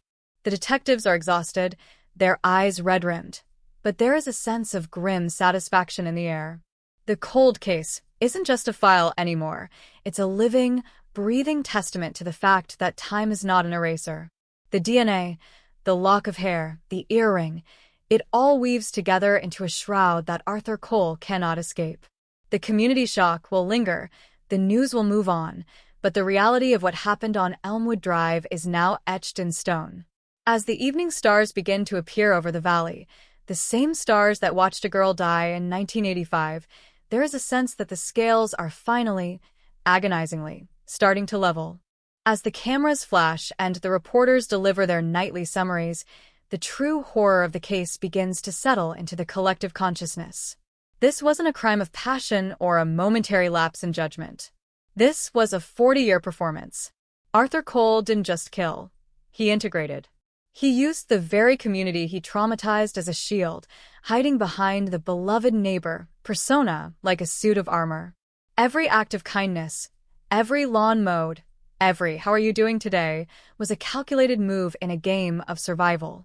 This strange clue of his DNA didn't just identify a killer, it unmasked a sociopath of the highest order. The community shock isn't just about the murder. It's about the decades of manipulation.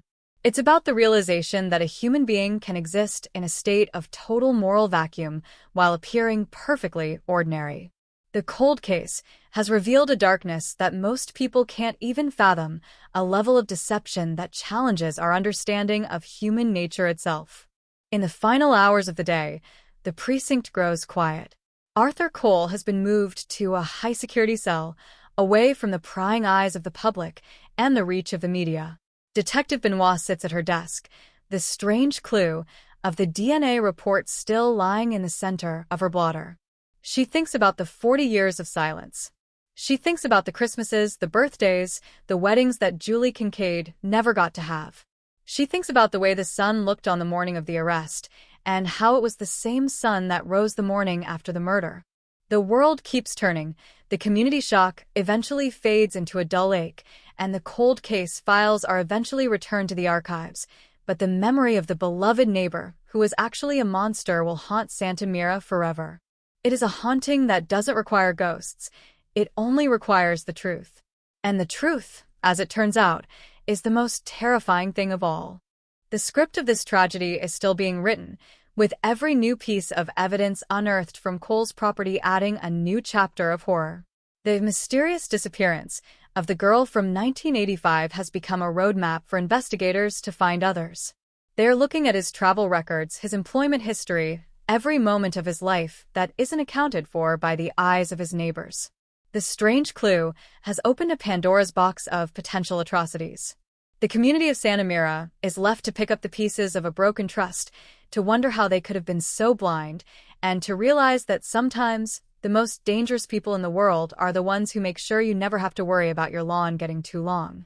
The cold case is solved, the arrest has been made, but the shockwaves are only just beginning to reach the furthest corners of the American dream. The excavators aren't just digging up dirt, they are exhaling the buried breath of a city's repressed nightmares. On the second day of the search at the Cole residence, the atmosphere on Elmwood Drive has shifted from a state of shock to a state of siege.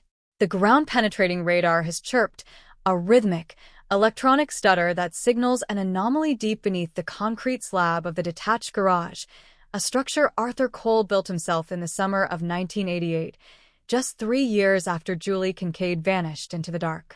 The sound of the jackhammer is a violent intrusion, a rhythmic pounding that echoes the heartbeat of a community waiting for the second shoe to drop. Detective Sarah Benoit stands at the edge of the perimeter, her boots covered in the gray dust of shattered cement, watching as the forensic archaeologists delicately brush away the earth. They aren't just looking for bodies, they're looking for the structural integrity of a lie that has stood for 40 years. Every bucket of sifted soil is a potential confession, and as the afternoon sun begins to dip behind the pines, the earth yields a chilling revelation. It's not a body, not yet, but a rusted metal footlocker, buried 4 feet deep and encased in a layer of heavy plastic. It is a time capsule of terror, a secondary archive of a man who didn't just kill, he collected.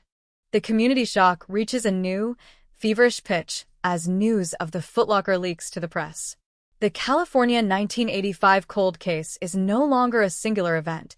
It is becoming a sprawling, multi-state investigation into a phantom who moved through the shadows of the West Coast for decades. Inside the locker, the strange clue of the DNA finds its context in a catalog of misery.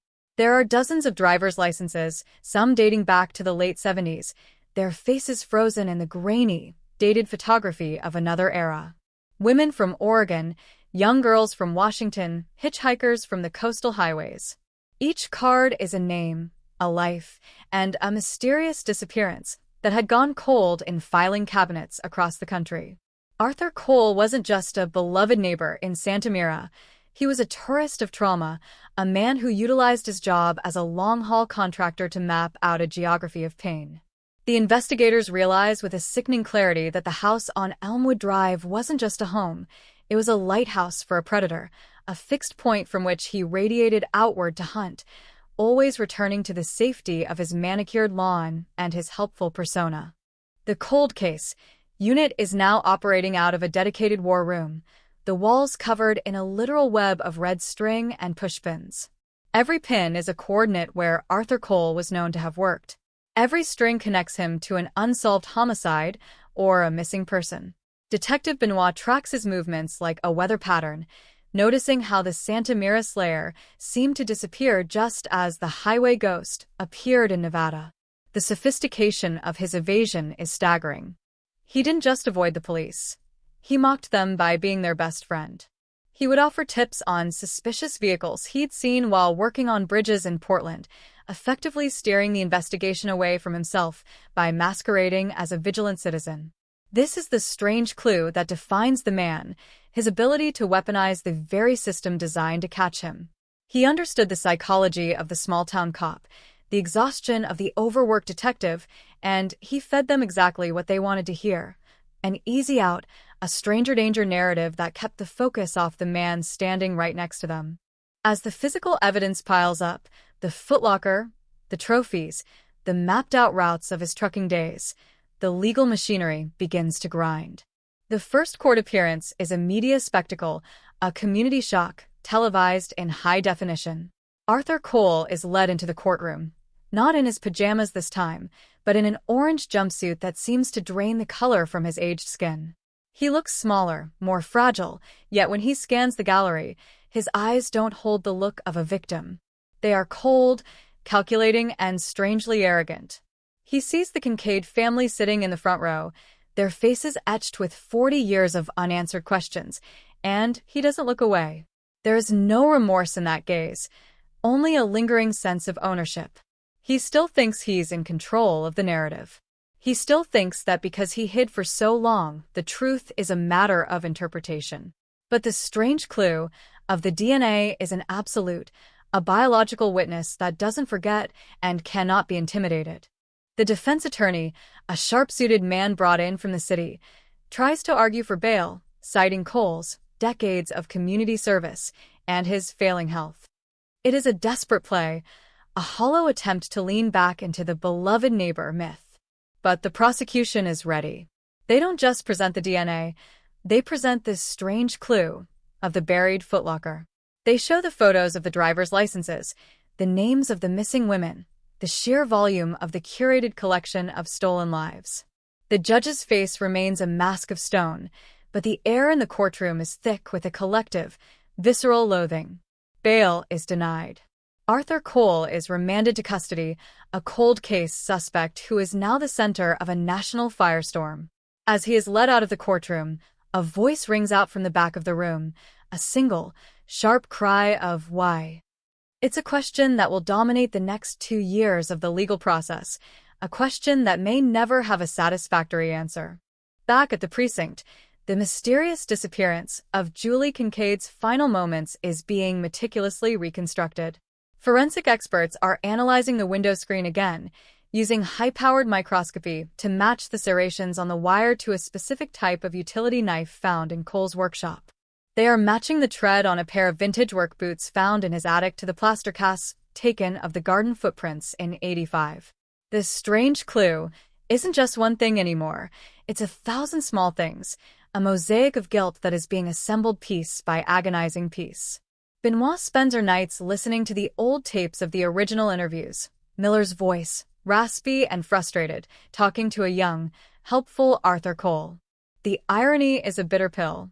Cole was helping the police find the monster, all while the monster's DNA was being transferred to the very detectives he was assisting.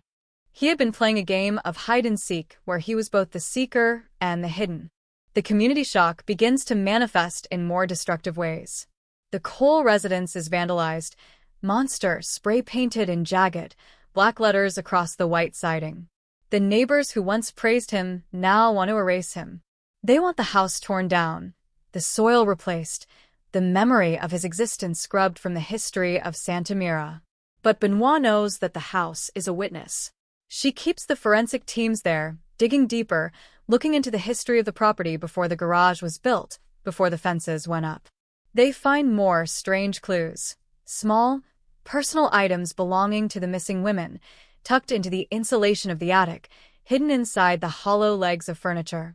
Arthur Cole didn't just keep trophies. He lived inside a house made of them. Every room he slept in, every meal he ate, was surrounded by the artifacts of his victims. It is a level of psychological depravity that leaves even the most seasoned investigators reeling. As the investigation expands into Oregon and Washington, the California 1985 cold case becomes the anchor for a cold case task force.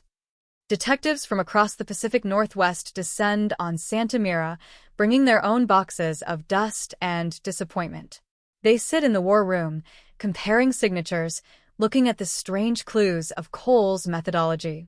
The slice and enter technique he used on Julie's window becomes a calling card, a recurring theme in a dozen other cases.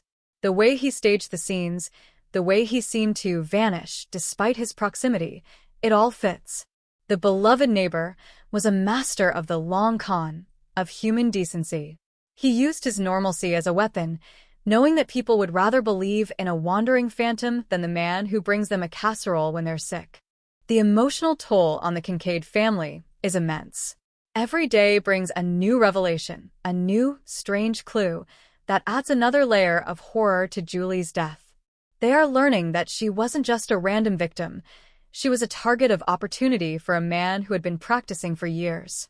Eleanor Kincaid sits in her living room, surrounded by photos of the daughter who never grew up, and realizes that the man who sat on her porch and talked about the weather was likely the last person to see her daughter alive. The community shock is a constant, throbbing ache, a reminder that the world isn't just dangerous, it's deceptive. The trust she once had in her neighbors in her town has been replaced by a cold, sharp vigilance. She looks at the people in the grocery store, at the man fixing the power lines, and she wonders what lies are hidden behind their eyes. The script of Arthur Cole's life is being rewritten by the very people he tried to deceive. The beloved neighbor is gone, replaced by a forensic profile of a serial predator. The mysterious disappearance is solved, but the strange clues continue to surface, suggesting that the true scale of his crimes may never be fully known. As the task force prepares for the trial, they are bracing for a defense that will try to use the passage of time to their advantage. They will claim the DNA was contaminated, that the trophies were planted, that Arthur Cole is just a confused old man caught in a modern-day witch hunt. But Benoit is ready. She has the science, she has the trophies, and she has the silence of the dead, which is finally starting to speak. The cold case is no longer a mystery. It is a reckoning, a slow-motion collision between a lifetime of lies and a single, undeniable truth.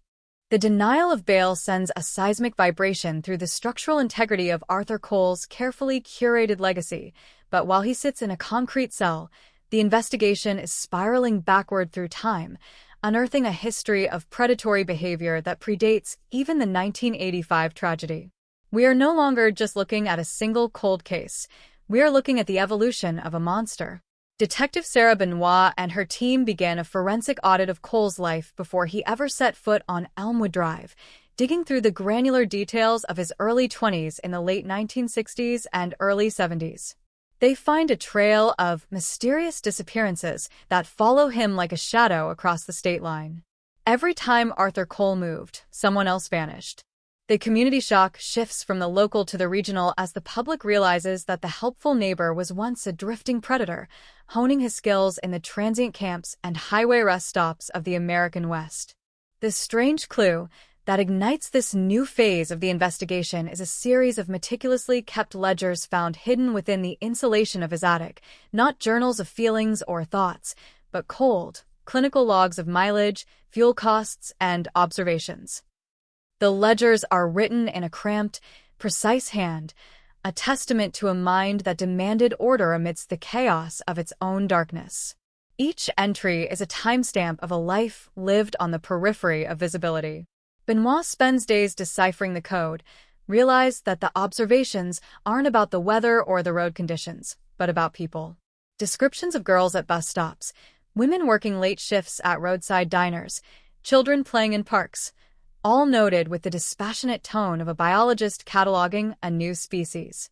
This is the strange clue that reveals the true depth of his premeditation. Arthur Cole didn't just stumble upon Julie Kincaid. He had been practicing the art of the hunt for a decade.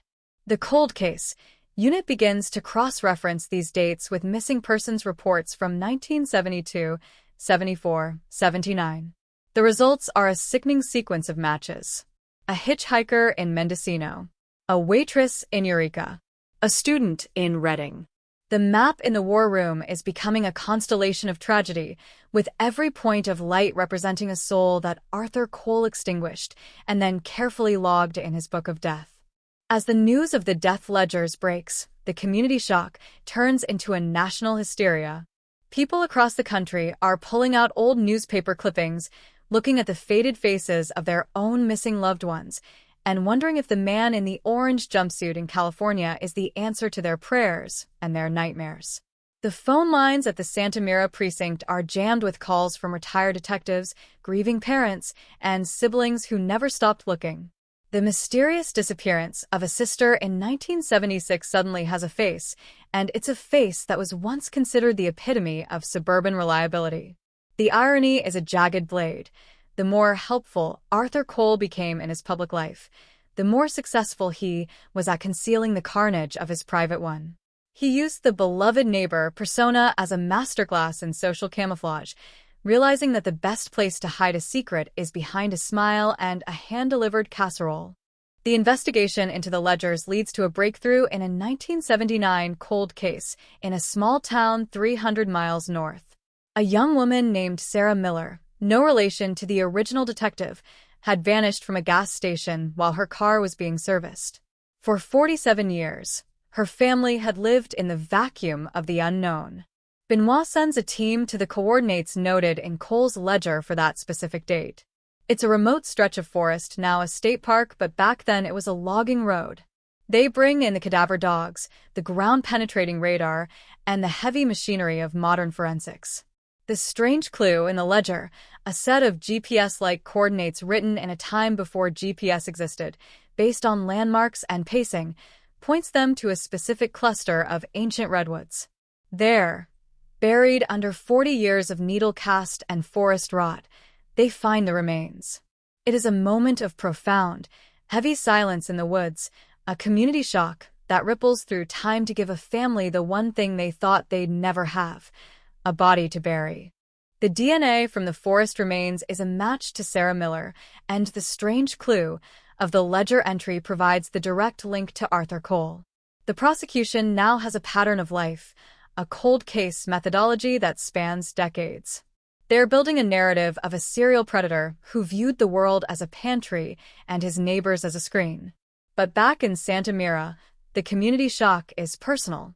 Parents who lived on Elmwood Drive in the 90s are looking at their old home movies with a sense of rising dread. They see Arthur Cole in the background of birthday parties, holding a camera, smiling at the children. They see him helping to set up the bouncy castle, his hands, the hands of a killer, guiding their toddlers. The psychological violation is absolute. It is a retroactive trauma, a realization that their children were playing in the shadow of a monster while the parents laughed and drank lemonade just a few feet away. The mysterious disappearance of their sense of safety is the most enduring legacy of Arthur Cole's tenure on the block. This strange clue that continues to haunt the investigators is the sheer banality of Cole's life between the crimes. He wasn't a man who lived in a basement or muttered to himself. He was a man who went to city council meetings and complained about the quality of the local parks. He was a man who took his wife to church every Sunday and sang hymns with a fervor that suggested a deep, abiding faith. Benoit realizes that the beloved neighbor wasn't a mask he put on, it was a character he became. He lived the lies so completely that the truth only existed in the dark, in the footlockers and the ledgers and the sliced window screens. This is the community shock that is the hardest to process, the idea that evil doesn't always look like a villain. Sometimes, it looks like the man who offers to fix your leaky faucet for free because that's what neighbors do. As the trial date approaches, the legal battle becomes a war of attrition. Cole's defense team tries to argue that the ledgers are works of fiction, the ramblings of a man who was obsessed with true crime long before he was accused of it. They claim this strange clue of the coordinates was just a hobby, a form of geocaching before the term existed. They're trying to gaslight the entire state of California, painting Arthur Cole as a victim of a cold case, obsession by a police force desperate for a win. But the community shock is too great, and the evidence is too visceral. The DNA matches, the trophies in the attic, the remains in the redwoods, they all scream a truth that no lawyer can silence. The mysterious disappearance of Julie Kincaid has become the focal point of a national reckoning with the hidden monsters in our midst. Benoit spends her evenings at the Kincaid house, which has remained in a state of suspended animation since the arrest. She walks through the rooms, feeling the echoes of the girl who was stolen. She looks at the window where the screen was sliced, the strange clue that started it all, and she feels a sense of immense, crushing responsibility. The cold case isn't just a professional milestone for her, it's a moral imperative. She is the voice for the women in the ledgers, the girl in the woods, and the golden girl of Elmwood Drive. She is the one who has to strip away the beloved neighbor, veneer, and show the world the rotting core beneath. The community shock is the fuel that keeps her going through the endless nights of paperwork and the grueling sessions with the forensic teams. The 5th month of the investigation brings a new, strange clue from an unexpected source. A former cellmate of Cole's from a brief stint in county jail for a minor traffic violation in the late 80s comes forward. He remembers Cole talking about the ones that got away, bragging about his collection in a way that sounded like a fever dream at the time. The witness describes how Cole would sit in the corner of the cell and draw maps in the air with his finger, whispering names like a litany.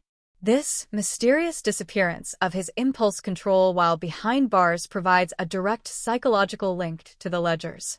It shows that the beloved neighbor was always straining against the leash of his own depravity, waiting for the moment he could return to his observations and his hunts.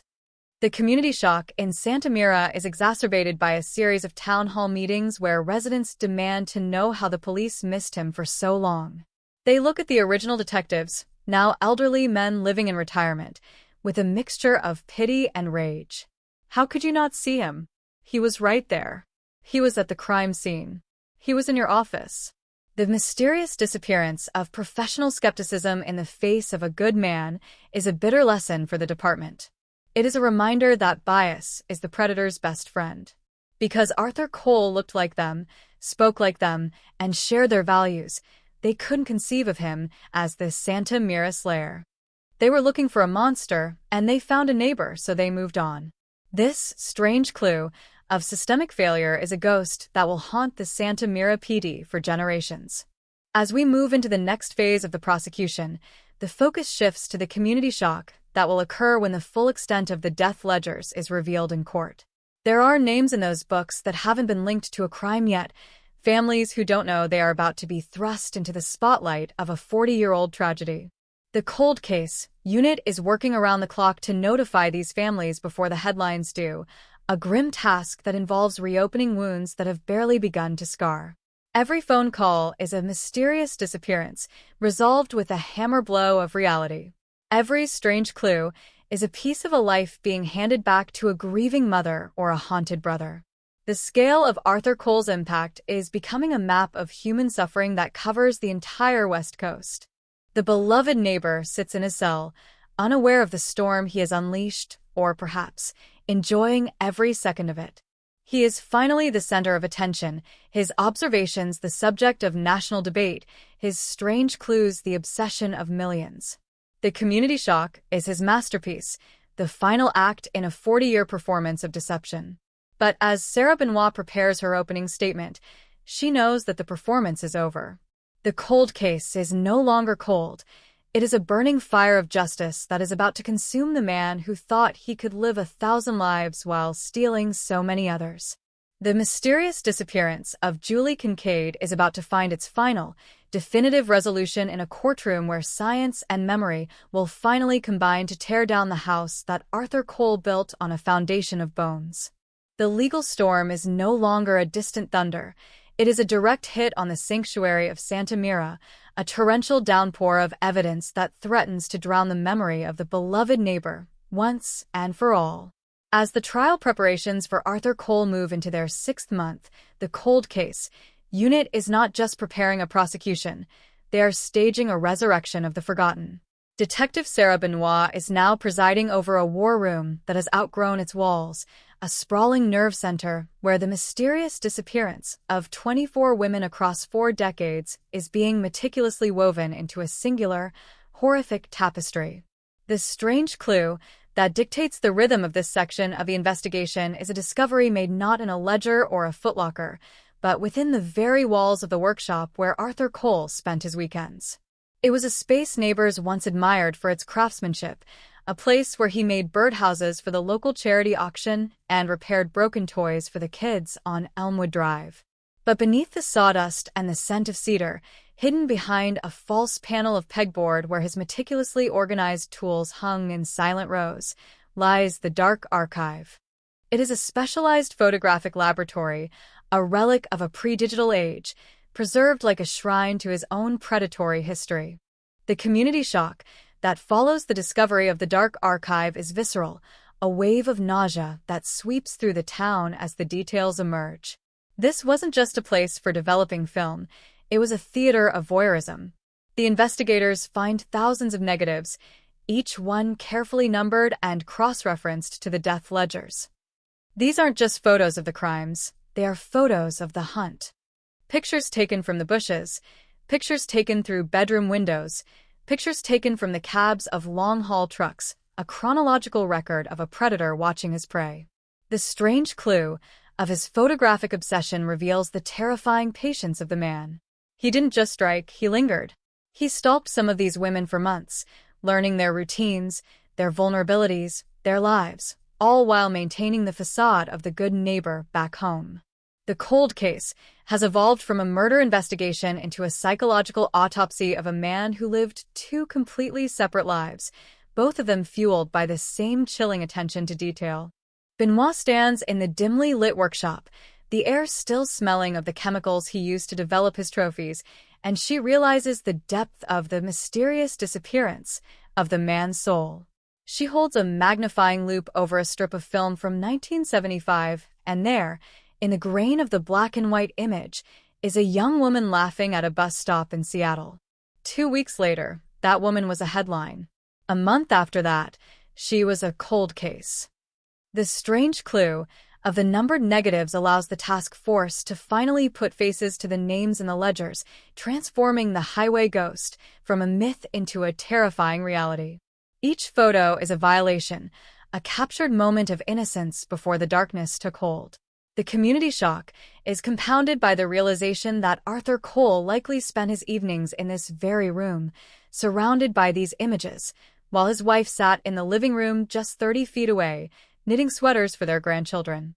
The proximity of the mundane to the monstrous is the most haunting aspect of the Santa Mira tragedy. The investigation into the highway ghost persona takes the team into the archives of the interstate trucking companies Cole worked for in the 70s and 80s. They find that his strange clue of efficiency, his ability to make long hauls in record time, was actually a cover for his detours into death. He would drive through the night, take a rest stop that lasted 6 hours, and vanish into the local geography of a small town before merging back into the flow of traffic on the I-5. He was a ghost in the machine of American commerce, using the anonymity of the road to facilitate a mysterious disappearance in one county before delivering a load of timber in the next. The community shock spreads to the trucking industry, as former colleagues remember Artie as the guy who always had a map spread out on his dashboard, the guy who never seemed to get tired, the guy who was always willing to take the routes no one else wanted. They didn't realize he wasn't looking for the shortest path. He was looking for the darkest one. As the cold case unit connects the photos in the dark archive to the entries in the death ledgers, they find a strange clue that points back to a 1981 case in a coastal town in Oregon. A young mother had vanished while walking her dog on the beach. Her dog had been found 2 days later, sitting by her car, but she was never seen again. In the archive, Benoit finds a photo of that very dog, taken from the tall grass near the dunes. Below it in the ledger is a single word: patience. It is a chilling insight into his methodology. He waited for the dog to wander off. He waited for the beach to clear. He waited for the perfect moment to turn a sunny afternoon into a mysterious disappearance. The community shock in that Oregon town, 45 years later, is explosive.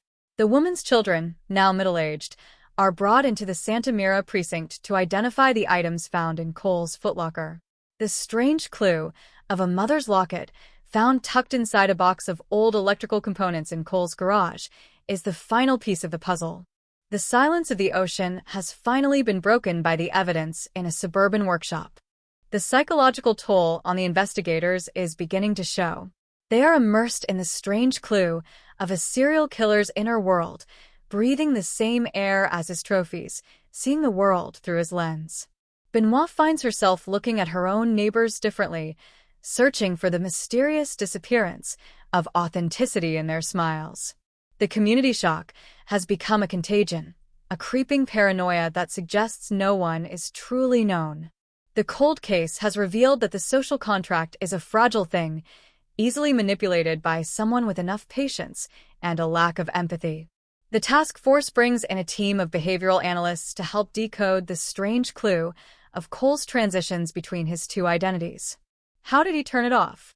How did he go from the dark archive to the Sunday potluck without a flicker of hesitation? The answer, the analysts suggest, is that he didn't turn it off. He was always the predator. The beloved neighbor was just the most successful of his hunts.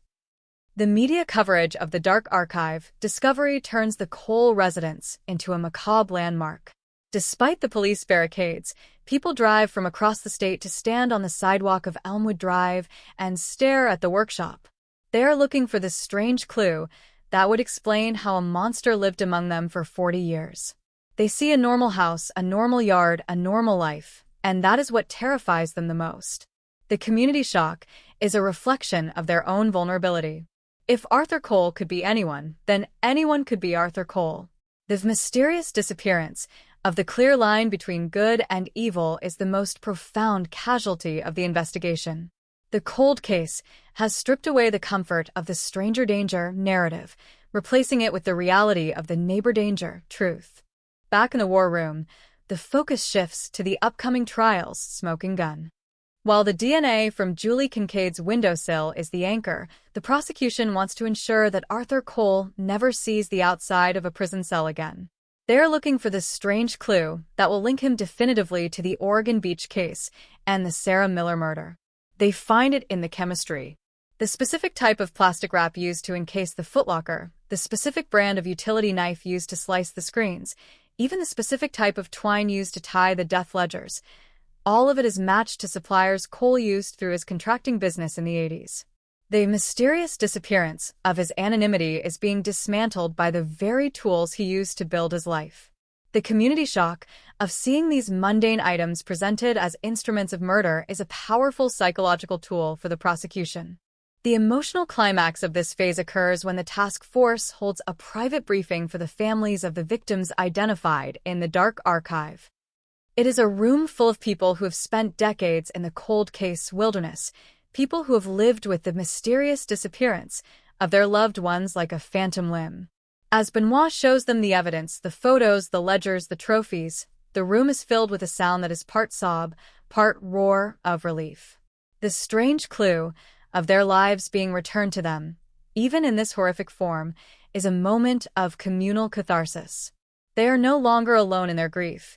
They are part of a collective that is finally moving toward the light. The community shock they have endured for 40 years is being channeled into a unified demand for justice. As the sun sets on the 6th month of the investigation, the cold case unit is preparing for the final push before the trial begins. The dark archive has been processed, the death ledgers decoded, and the highway ghost unmasked. But Arthur Cole remains a cipher, a man who sits in his cell and says nothing, his eyes still holding the secrets of the mysterious disappearance of so many others. Benoit knows that this strange clue to his ultimate silence is his belief that he is still the master of the narrative. He thinks that by not confessing, he is keeping the victims for himself. But she looks at the wall of photos in the war room, at the faces of the women who are finally being seen again, and she knows he's wrong. The community shock has turned into a community resolve. The beloved neighbor is a ghost, and the truth is the only thing left standing on Elmwood Drive. The legal machinery of the state of California is now a relentless thresher, grinding through the decades of debris Arthur Cole left in his wake. But as the 7th month begins, the investigation hits a chilling snag, a mysterious disappearance of a different kind. Within the high-security wing of the county jail, the beloved neighbor has stopped eating. He sits in the corner of his cell, a frail, translucent figure who seems to be physically evaporating, retreating into the one place the police cannot follow, the fortress of his own mind. This is the strange clue that sends Detective Sarah Benoit into a frantic race against time. She realizes that Arthur Cole is trying to outrun justice by dying before the first witness can take the stand. If he passes away in a hospital bed rather than a prison cell, the community shock will never find its resolution, and the cold case of Julie Kincaid will end not with a verdict, but with an asterisk. The urgency in the war room shifts from forensic discovery to a desperate preservation of the living witness as the state scrambles to move the trial forward before the predator can take his secrets to the grave. The community shock outside the jail walls is transitioning into a simmering rage. The people of Santa Mira and the families of the women in the death ledgers feel as though they are being cheated once again. They have waited 40 years for this moment, and the thought of Arthur Cole escaping through the back door of mortality is an unbearable insult. Don't let him slip away, the protesters' signs scream outside the courthouse. But inside the infirmary, Cole is a ghost of a man, his eyes fixed on the ceiling, a faint, mocking smile occasionally touching his lips. He knows the power he holds. By refusing to speak, by refusing to live, he is attempting to maintain his mysterious disappearance from the grasp of human law. Benoit, however, has a different plan. She realizes that if she can't get a confession from the man, she will get it from the one thing he loved more than his own life, his dark archive. The strange clue that reopens the investigation's momentum is a series of encrypted files found on a vintage 1990s computer in the back of Cole's workshop. While the death ledgers were physical, these were his digital vaults, a transition into the modern era that he kept hidden even from himself. It takes a team of federal cyberforensics experts weeks to crack the outdated encryption, but when the screen finally flickers to life, the community shock is redoubled. It isn't just photos or logs, it's audio. Arthur Cole had been recording himself. He had been narrating his own hunts, speaking into a handheld recorder during his long-haul trips, a mysterious disappearance of his own silence. The voice that emerges from the speakers is cold, clinical, and terrifyingly calm. He speaks about the girl on the bike, the woman at the dunes, the one with the blue trim house. It is a vocal roadmap of 40 years of slaughter, a strange clue that provides the internal monologue of a monster. Benoit plays the tapes in the quiet of the war room, the voice of the beloved neighbor filling the space with a darkness that feels like a physical weight. On the tape from August 1985, Cole's voice is younger, vibrant with the adrenaline of the kill. "She didn't see me," he whispers, the sound of the California wind whistling in the background. "I was the shadow in the jasmine. I was the neighbor who waved. She smiled at me at 4 p.m., and by 4 a.m., she was mine." The community shock of hearing these words is devastating. It is the final, definitive proof that the mysterious disappearance of Julie Kincaid was a premeditated act of predatory theater. The tapes are the smoking gun that transcends the DNA, providing a level of intent and depravity that leaves no room for a defense. Benoit takes the tapes to the hospital, playing them for Cole as he lies in his bed.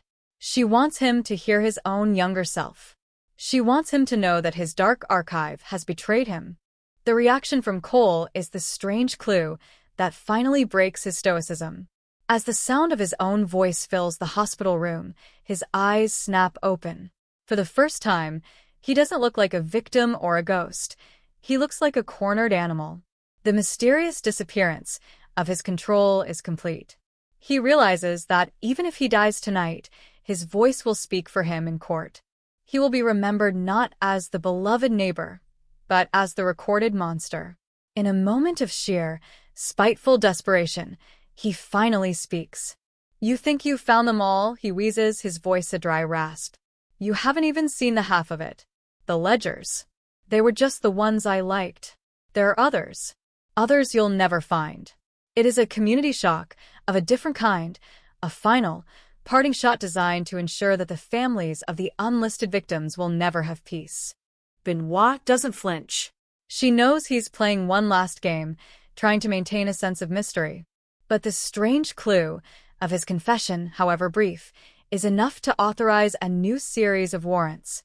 They go back to his properties, not just the one on Elmwood Drive, but the small cabin he owned in the Sierras, the one he claimed was for fishing trips. The cold case. Unit descends on the mountain retreat, a place where the mysterious disappearance of the world's eyes allowed him a different kind of freedom. There, in the frozen earth beneath the floorboards, they find what he meant by the others. It is a secondary dark archive, a collection of items that don't match any known missing persons reports. It is a community shock that suggests Arthur Cole's victim count isn't 24, but potentially double that. He was a predator who operated in the gaps of society, taking those who wouldn't be missed, those who lived on the margins, the mysterious disappearance of the invisible. The trial of the century begins on a cold Tuesday in November, a date that mirrors the chill that has settled into the bones of Santa Mira. The courtroom is a fortress, with snipers on the roof and metal detectors at every entrance. The community shock is at its peak as the first of the digital vault tapes is played for the jury. The sound of Cole's voice fills the hall, a ghostly narration of a girl's last moments that causes even the court reporter to tremble. The strange clue of the DNA is presented, the physical evidence of the footlocker is displayed, and the death ledgers are laid out like a catalog of the damned. Arthur Cole is wheeled in, looking like a corpse, but his eyes are fixed on the Kincaid family, a final, lingering gaze of a man who still thinks he owns their tragedy. The defense tries to argue that the tapes are fictionalized accounts, a form of dark role-playing by a lonely man. But the prosecution counters with this strange clue of the Sarah Miller remains. They show how the tapes precisely describe the landmarks of the redwood forest, the pacing of the steps, the mysterious disappearance of her screams into the canopy. The science of the DNA and the geography of the tapes are an unbreakable chain. The community shock is no longer about the mystery, it's about the reckoning. Every witness who takes the stand, the retired detectives, the grieving siblings, the neighbors who once called him a friend, is a nail in the coffin of the beloved neighbor myth. The truth is no longer a cold case. It is a white-hot blaze of justice. As the trial moves toward its conclusion, the mysterious disappearance of the public's patience is palpable. They want a verdict. They want the monster to be named. They want the strange clue of his existence to be erased from their future. Benoit watches the jury, seeing the horror and the exhaustion in their eyes. She knows that she has done her job. She has taken the cold case of 1985 and turned it into a mirror for the entire country. She has shown them that the darkness doesn't always come from the outside. Sometimes, it's the person holding the door open for you. The community shock of that realization will be the true legacy of the Arthur Cole trial. The final day of testimony ends with a statement from Eleanor Kincaid. She doesn't talk about the murder. She talks about the 40 years of mysterious disappearance of her daughter's laughter. She talks about the strange clue of her own survival, the way she kept the room exactly as it was, waiting for a truth that she feared would never come. She looks at Arthur Cole, the man who sat at her table, the man who pretended to care, and she says only 4 words, "I know you now." The courtroom is silent. The community shock has reached its emotional zenith. The cold case is over. The beloved neighbor is dead, even if his heart is still beating. The jury retires to deliberate, leaving a town and a country to wait for the final period on a sentence that was started 40 years ago in the jasmine-scented dark of a California night. The jury deliberation for the trial of Arthur Cole doesn't take days. It takes hours, a swift and decisive surgical strike against 40 years of deception. When the buzzer sounds in the courtroom, signaling that a verdict has been reached, the community shock that has paralyzed Santa Mira for months suddenly transforms into a breath held in the collective lungs of a nation. This is the moment where the mysterious disappearance of justice is finally corrected. As the foreman stands to read the results, the air in the room is so thin it feels as though the oxygen has been sucked out by the sheer weight of the impending judgment. Guilty, guilty, guilty. The word is repeated 24 times, a rhythmic drumbeat of accountability that echoes through the hallowed halls of the courthouse. Arthur Cole, the beloved neighbor, the man who thought he could outrun the strange clue of his own biology, is finally branded with the only title that fits, serial killer.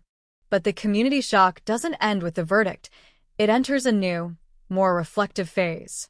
As Cole is led away to spend the remainder of his life in a maximum security cell, the focus shifts to the mysterious disappearance of the 40 years he stole, not just from his victims, but from the community itself. People on Elmwood Drive begin the painful process of reclaiming their history. They look at their old photographs, the ones where Cole is visible in the background, and they don't see a neighbor anymore. They see a glitch in the matrix of their lives. The strange clue of his presence is being scrubbed from their memories, replaced by the stark, cold reality of his crimes. The Kincaid house, once a monument to a cold case, is finally sold, the new owners promising to tear it down and plant a garden where the jasmine once grew. It is a symbolic attempt to heal the soil that was tainted by the shadow of a monster. Detective Sarah Benoit, the architect of this reckoning, finds herself at the center of a different kind of community shock. She is hailed as a hero, the woman who used the strange clue of genetic genealogy to solve the unsolvable. But for her, the victory is hollow. She spends her nights back in the war room, staring at the files of the others, the victims Cole teased her about in the hospital, the ones not found in the death ledgers or the digital vaults. The mysterious disappearance of these women still haunts her. She knows that even though Arthur Cole is behind bars, the map of his depravity is still incomplete. She refuses to let the cold case unit be disbanded, turning her attention to the gaps in his timeline, the strange clue of his missing years in the mid-90s when he claimed to be finding himself on the road. The community shock takes a darker turn when a true crime documentary crew arrives in Santa Mira, looking to turn the tragedy into a multi-part spectacle. They interview the neighbors, the retired cops, anyone with a strange clue or a shocking anecdote about the beloved neighbor. The residents find themselves caught between the desire to forget and the need to testify. The mysterious disappearance of their privacy is the final price they pay for Arthur Cole's residency. They realize that Elmwood Drive will never just be a street again. It will be a footnote in the history of American Gothic, a place where the American dream collided with a cold case nightmare. The strange clue of their normalcy was the very thing that allowed the monster to thrive, a realization that leaves a bitter taste in the mouths of those who remain. As the first anniversary of the arrest approaches, a strange clue surfaces from a prison in another state. An inmate, serving time for an unrelated robbery, claims to have been a protege of Arthur Cole during his trucking days. He speaks of hunting trips and hidden sites along the Pacific Crest Trail, a mysterious disappearance of several hikers that has long baffled local authorities. The community shock ripples outward once again, as the realization set in that Cole may have been part of a wider, darker network of predatory behavior. Benoit travels to the prison, her notebook ready, her mind sharp. She is looking for this strange clue that will connect this new lead to the evidence in the dark archive. She is no longer just solving a cold case. She is dismantling a legacy of violence that spans generations. The psychological impact on the survivors, the cold case families, is a study in the complexity of closure. For Eleanor Kincaid, the verdict is a relief, but the mysterious disappearance of her daughter's future remains a permanent scar. She finds herself visiting the prison, sitting on the other side of the glass from the man who is her neighbor. She doesn't want an apology. She wants the strange clue to the others. She wants to know if there are more mothers out there like her, waiting for a truth that is buried in a forest or a crawl space. The community shock of her visits becomes a local legend, a testament to the enduring power of a mother's search for justice. Arthur Cole, however, remains a sphinx, his mysterious disappearance into his own ego complete. He enjoys the attention, the power of knowing things that the world desperately wants to find. Back in Santa Mira, the strange clue of a buried secret emerges from a completely different source.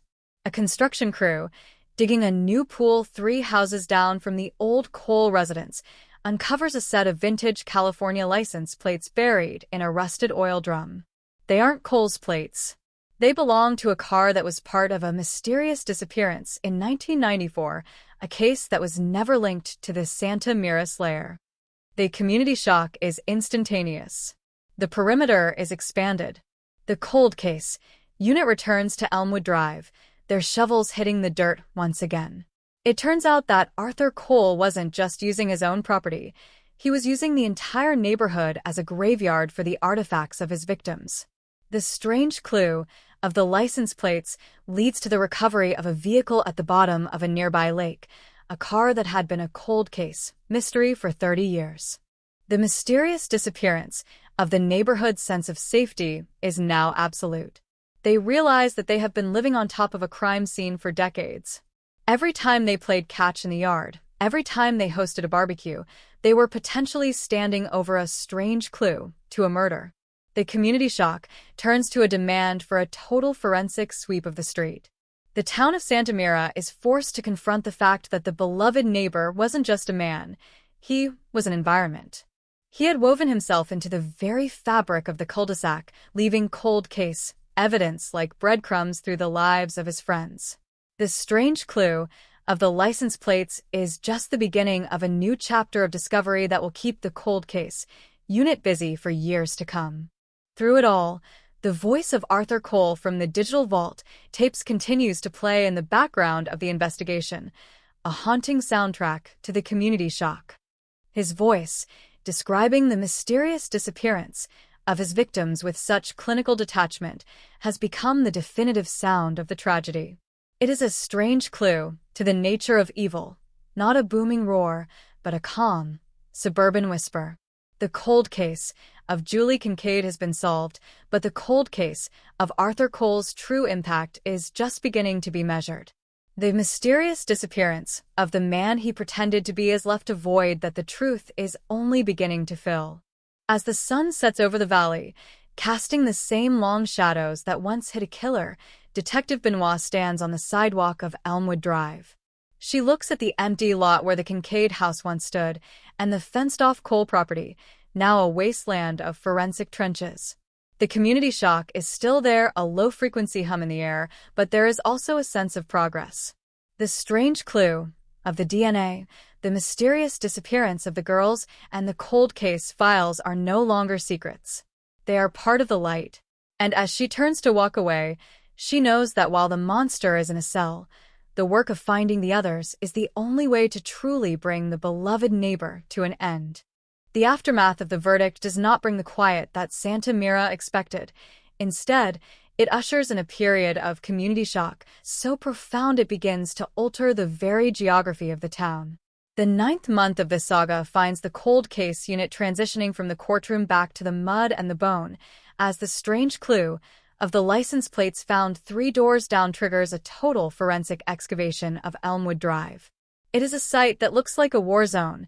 The pristine asphalt is torn up, the manicured hedges are uprooted, and the mysterious disappearance of suburban normalcy is complete. Detective Sarah Benoit is no longer just investigating a man. She is investigating a street that has been a silent witness to 40 years of horror. The realization that Arthur Cole used the property of his unsuspecting neighbors to hide the cold case, evidence of his crimes, is the final, crushing betrayal. It turns out the beloved neighbor didn't just mow their lawns. He used their soil as a vault for his trophies, betting on the fact that no one would ever suspect the good man next door of burying a secret in their backyard. The strange clue that defines this section is the discovery of the suburban ossuary. As teams dig beneath the foundations of sheds and along the fence lines of the cul-de-sac, they find a pattern of disposal that suggests a chilling psychological game. Arthur Cole didn't just hide evidence, he shared it with the community, without their knowledge.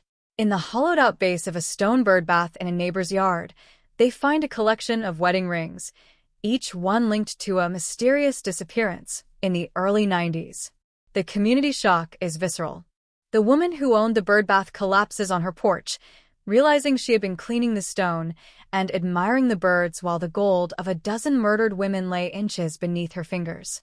This is the cold case at its most intimate and invasive. The strange clue of the rings suggests that Cole took a sick pleasure in the proximity of his crimes to the daily lives of his friends, a shadow play of dominance that he maintained for decades. Benoit works through the nights, her desk covered in the property maps of Elmwood Drive from 1985 to the present. She is looking for the mysterious disappearance of logic in Cole's choices. Why hide the rings there? Why the license plates 3 houses down? She realizes that the beloved neighbor was creating a communal grave, turning the entire neighborhood into a living monument to his own depravity.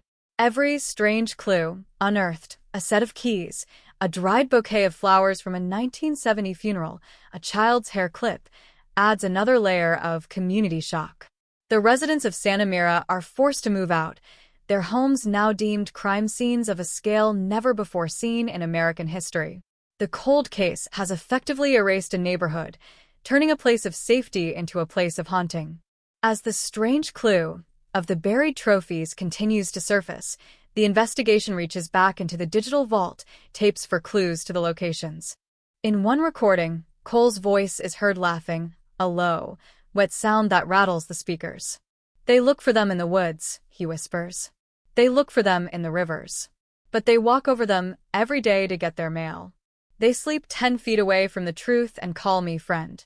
The community shock of hearing this recording played back on the nightly news leads to a mass exodus from the valley. People don't just want to leave the street, they want to leave the memory of the man. But for the cold case unit, there is no leaving. Every strange clue is a promise that must be kept to the families of the mysterious disappearance victims.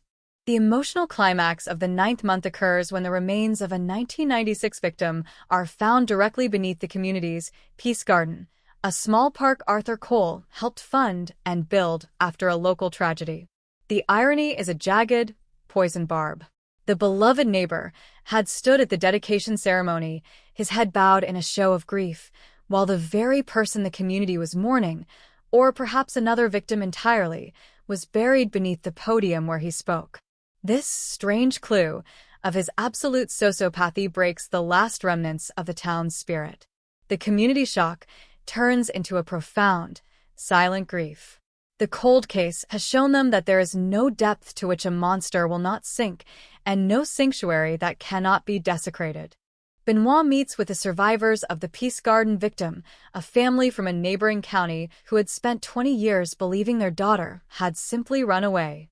The mysterious disappearance was a hole in their lives that they had tried to fill with hope, only to have it replaced by the strange clue of a neighbor's cruelty.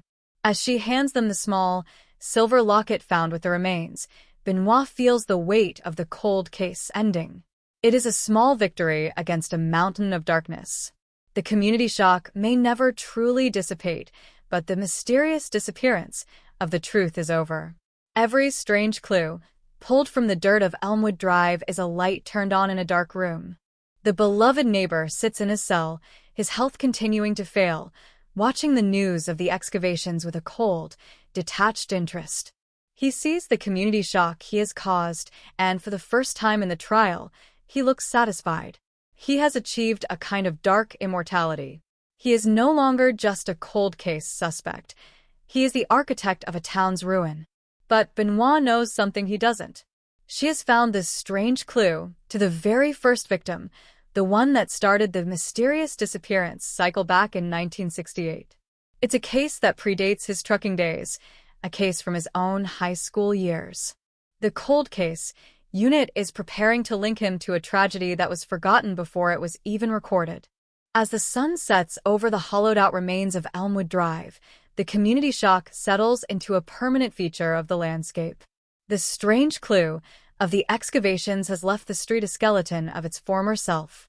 But in the quiet of the evening, there is a sense of a long-delayed peace. The mysterious disappearance of so many has been replaced by the presence of their memory. The cold case of Julie Kincaid was the key that unlocked 1,000 doors, and though the rooms behind them were filled with horror, the light has finally been let in. The beloved neighbor is gone, and the strange clue of his DNA has ensured that he will never haunt another garden again. The work continues, one shovelful of earth at a time. The community shock will be studied by psychologists for decades, a case study in the mysterious disappearance of communal trust. But for the families, the strange clue found in the dirt is the only thing that matters. It is a name. It is a location. It is a cold case closed. As the 10th month approaches, the task force prepares to move beyond the boundaries of Santa Mira, following the strange clue of the highway ghost into the vast, silent stretches of the American West, where more secrets are waiting to be dragged into the sun. The 10th month of the investigation brings a shift in the atmosphere, a chilling transition from the localized community shock of Elmwood Drive to a broader, more haunting, mysterious disappearance of the truth on a national scale. As the excavations in Santa Mira wind down, having yielded a trove of horrors that transformed a suburban cul-de-sac into a historical landmark of depravity, Detective Sarah Benoit turns her focus toward the strange clue that has haunted the periphery of the case, the ghost miles. These are the unaccounted-for gaps in Arthur Cole's trucking logs, thousands of miles where the GPS of the mind suggests he was off-grid, hunting in the vast, silent stretches of the American interior. The cold case is no longer just about the women of the West Coast. It has become a sprawling, cross-country odyssey into the heart of a predator who used the interstate system as his personal artery of death. The community shock now spreads to small towns in Nevada, Utah, and Wyoming as residents realize that the beloved neighbor from California was a frequent, silent visitor to their own quiet corners of the world. The strange clue that ignites this phase of the investigation is a discovery made in the deep storage of a decommissioned trucking warehouse in Kansas. It is a set of personal manifests that Arthur Cole kept outside of his official company records, a secondary set of books that detail deliveries that never appeared on any invoice. These manifests are the missing link, the bridge between the mysterious disappearance of hitchhikers in the Rockies and the man sitting in a California prison cell. Benoit realizes that Cole wasn't just a serial killer. He was a logistics expert of human suffering. He utilized the cold case, nature of transient populations to his advantage, knowing that a mysterious disappearance in a truck stop in Elko would rarely be linked to a crime scene in Santa Mira. The community shock of this realization hits the law enforcement community like a physical blow, exposing the systemic failures that allowed a monster to operate in the blind spots of the law for 40 years. In the quiet of the Nevada desert, under the same indifferent stars that watched Arthur Cole's Ghost Miles, a new excavation begins. This strange clue in the manifests, a series of landmark descriptions like the Lonely Cedar or the Red Rock Split by Lightning, leads the task force to a remote site near the border. There, they find the mysterious disappearance of 3 individuals who had been missing since 1991. It is a community shock for the nearby town of Wells, a place where people still remember the search parties and the posters that faded in the sun. The cold case of the Wells 3 is finally closed, not by a witness, but by the meticulous, arrogant records of the man who took them. Benoit stands in the desert wind, the red dust swirling around her boots, and feels the true scale of the strange clue. Arthur Cole didn't just kill people. He archived them, turning the American landscape into a vast, silent library of his own atrocities. The community shock reaches a fever pitch when the digital vault tapes are further decoded, revealing that Cole had been in contact with other collectors in the early days of the internet. This strange clue of his online activity suggests a mysterious disappearance of his isolation. He was part of a dark, subterranean community of predators who shared tips and success stories. This revelation turns the cold case into a national security concern as the FBI joins the task force to track down the digital ghosts of Cole's associates. The beloved neighbor was a mentor in a school of darkness, a realization that sends a fresh wave of community shock through Santa Mira. People who thought they knew Arthur Cole are now questioning everyone they've ever met online, the mysterious disappearance of digital trust becoming the latest casualty of his legacy. Benoit returns to the prison for one final confrontation with the beloved neighbor. She brings with her the manifests from Kansas and the photos from the Nevada desert. She wants to see this strange clue of his reaction when he realizes his ghost miles are no longer a secret. But Arthur Cole is a shell of a man, his mysterious disappearance into the fog of dementia or deception accelerating. He looks at the photos with a hollow gaze, his only response a faint, rhythmic tapping of his fingers on the table, a sound that Benoit realizes is Morse code. It is a strange clue within a strange clue. When translated, the tapping spells out a single word: endgame. It is a chilling reminder that even as he dies, the beloved neighbor is still playing a game, still holding a mysterious disappearance over the heads of the living. The community shock of his impending death leads to a frantic effort to record any final strange clue he might offer. The families of the Ghost Miles victims gather outside the prison, a silent vigil of grief and demand.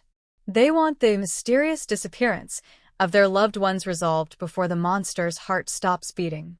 But Cole remains a fortress of silence, his strange clue of the Morse code being his final communication with the world. The cold case unit is left to piece together the truth from the paper trail he left behind, a task that will take decades. The community shock of his silence is a testament to the enduring power of his evil, a mysterious disappearance of mercy that defines his final days. As the sun sets on the 10th month, the beloved neighbor finally succumbs to the mysterious disappearance of his own life. Arthur Cole dies in his sleep, a peaceful end that stands in stark contrast to the violent, terrified ends of his victims. The community shock in Santa Mira is a mixture of relief and frustration. The monster is gone, but the strange clue of his others remains a haunting presence. The cold case of Julie Kincaid is solved, the Wells 3 are found, but the map of the Ghost Miles is still full of holes. Benoit stands on the coast, looking out at the Pacific, and realizes that the mysterious disappearance of Arthur Cole is not the end of the story. It is the beginning of a new, quieter search for the truth. The legacy of the beloved neighbor is a community shock that will never truly fade. It is a strange clue to the darkness that can hide in plain sight, a reminder that the person who mows your lawn might be carrying the secrets of 1,000 ghost miles. The cold case files are moved to a permanent archive, a monument to the mysterious disappearance of innocence in the 20th century. But as the wind blows through the jasmine in Santa Mira, there is a sense that the truth is still out there, waiting to be found in the next strange clue, the next mysterious disappearance that finds its way into the light. The task force remains, a dedicated team of ghost hunters who will never stop looking for the others. They are the guardians of this strange clue, the ones who will ensure that the mysterious disappearance of even one more victim is not forgotten. The community shock has forged them into a weapon of justice, a cold case unit that knows that the truth is worth the search, no matter how many ghost miles it takes to find it. The story of Arthur Cole is over, but the story of his victims is just beginning to be told, one name at a time, until the mysterious disappearance of the last other is resolved. The sun sets for the final time on the case that redefined the meaning of the American nightmare, casting a long, blood-red shadow over the empty lot where the Kincaid house once stood. The 11th month marks the community shock, transitioning into a permanent, haunting silence, a silence not of peace, but of a profound, collective memory. Arthur Cole is dead, his heart stopping in the quiet of a prison infirmary, but the mysterious disappearance of the peace he shattered remains an open wound. Detective Sarah Benoit stands in the center of the now-raised Elmwood Drive, holding the final strange clue to emerge from the darkness, a small, weathered key found inside a hollowed-out Bible in Cole's cell after his passing. There was no note, no map, only the key and a single, handwritten word on the inside cover. Legacy. It is the final cold case riddle, a parting gift of psychological torment from a man who refused to relinquish his power, even in death. This strange clue leads Benoit not to a new grave, but to a small, nondescript safety deposit box in a bank 3 towns over, one that had been paid for in perpetuity through an anonymous trust. Inside, the community shock finds its final, crushing climax. There are no bodies here, no trophies of hair or jewelry. Instead, there is a final digital vault, a high-capacity hard drive, and a stack of printed coordinates. It is the others. All of them. In a final act of twisted ego, Cole left a meticulous index of every mysterious disappearance he ever orchestrated. From the ghost miles of the Midwest to the Santa Mira Slayer, years. The map is complete. The cold case unit realizes with a sickening jolt that the count isn't 24, or even 50. It is 76. 76 lives stolen by the beloved neighbor, while the world waved at him from their porches. The community shock that ripples across the nation as these names are released is unprecedented. 76 families receive the phone call they have waited decades for, a mysterious disappearance, finally finding its grim resolution in a list of coordinates. The strange clue of the key has opened the final door, revealing that Arthur Cole was perhaps the most prolific undetected predator in the history of the country. He wasn't just a neighbor, he was a catastrophe. The cold case files are finally closed, one by one, as recovery teams descend on the coordinates provided in his legacy. The closure is a heavy, dark thing, a community shock that brings no joy, only the cold comfort of the truth. Benoit watches the news reports from every corner of the country, seeing the faces of the families as they finally bring their daughters, sisters, and mothers home. The mysterious disappearance of the unknown is gone, replaced by the weight of a horrific reality. In Santa Mira, the strange clue of the legacy drive leads to the final dismantling of the neighborhood's identity. The town decides to turn Elmwood Drive into a memorial park, not for the beloved neighbor, but for the 76. They plant 76 trees, each one a living testament to a life that Arthur Cole tried to erase. The community shock begins to heal through the act of remembering.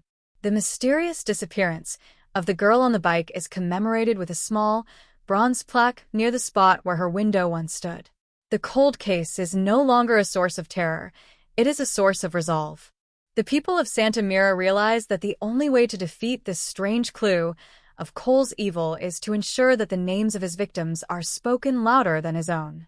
Benoit, exhausted and graying at the temples from the weight of the investigation, finally turns in her badge. The mysterious disappearance of her own youth was the price she paid to hunt the highway ghost.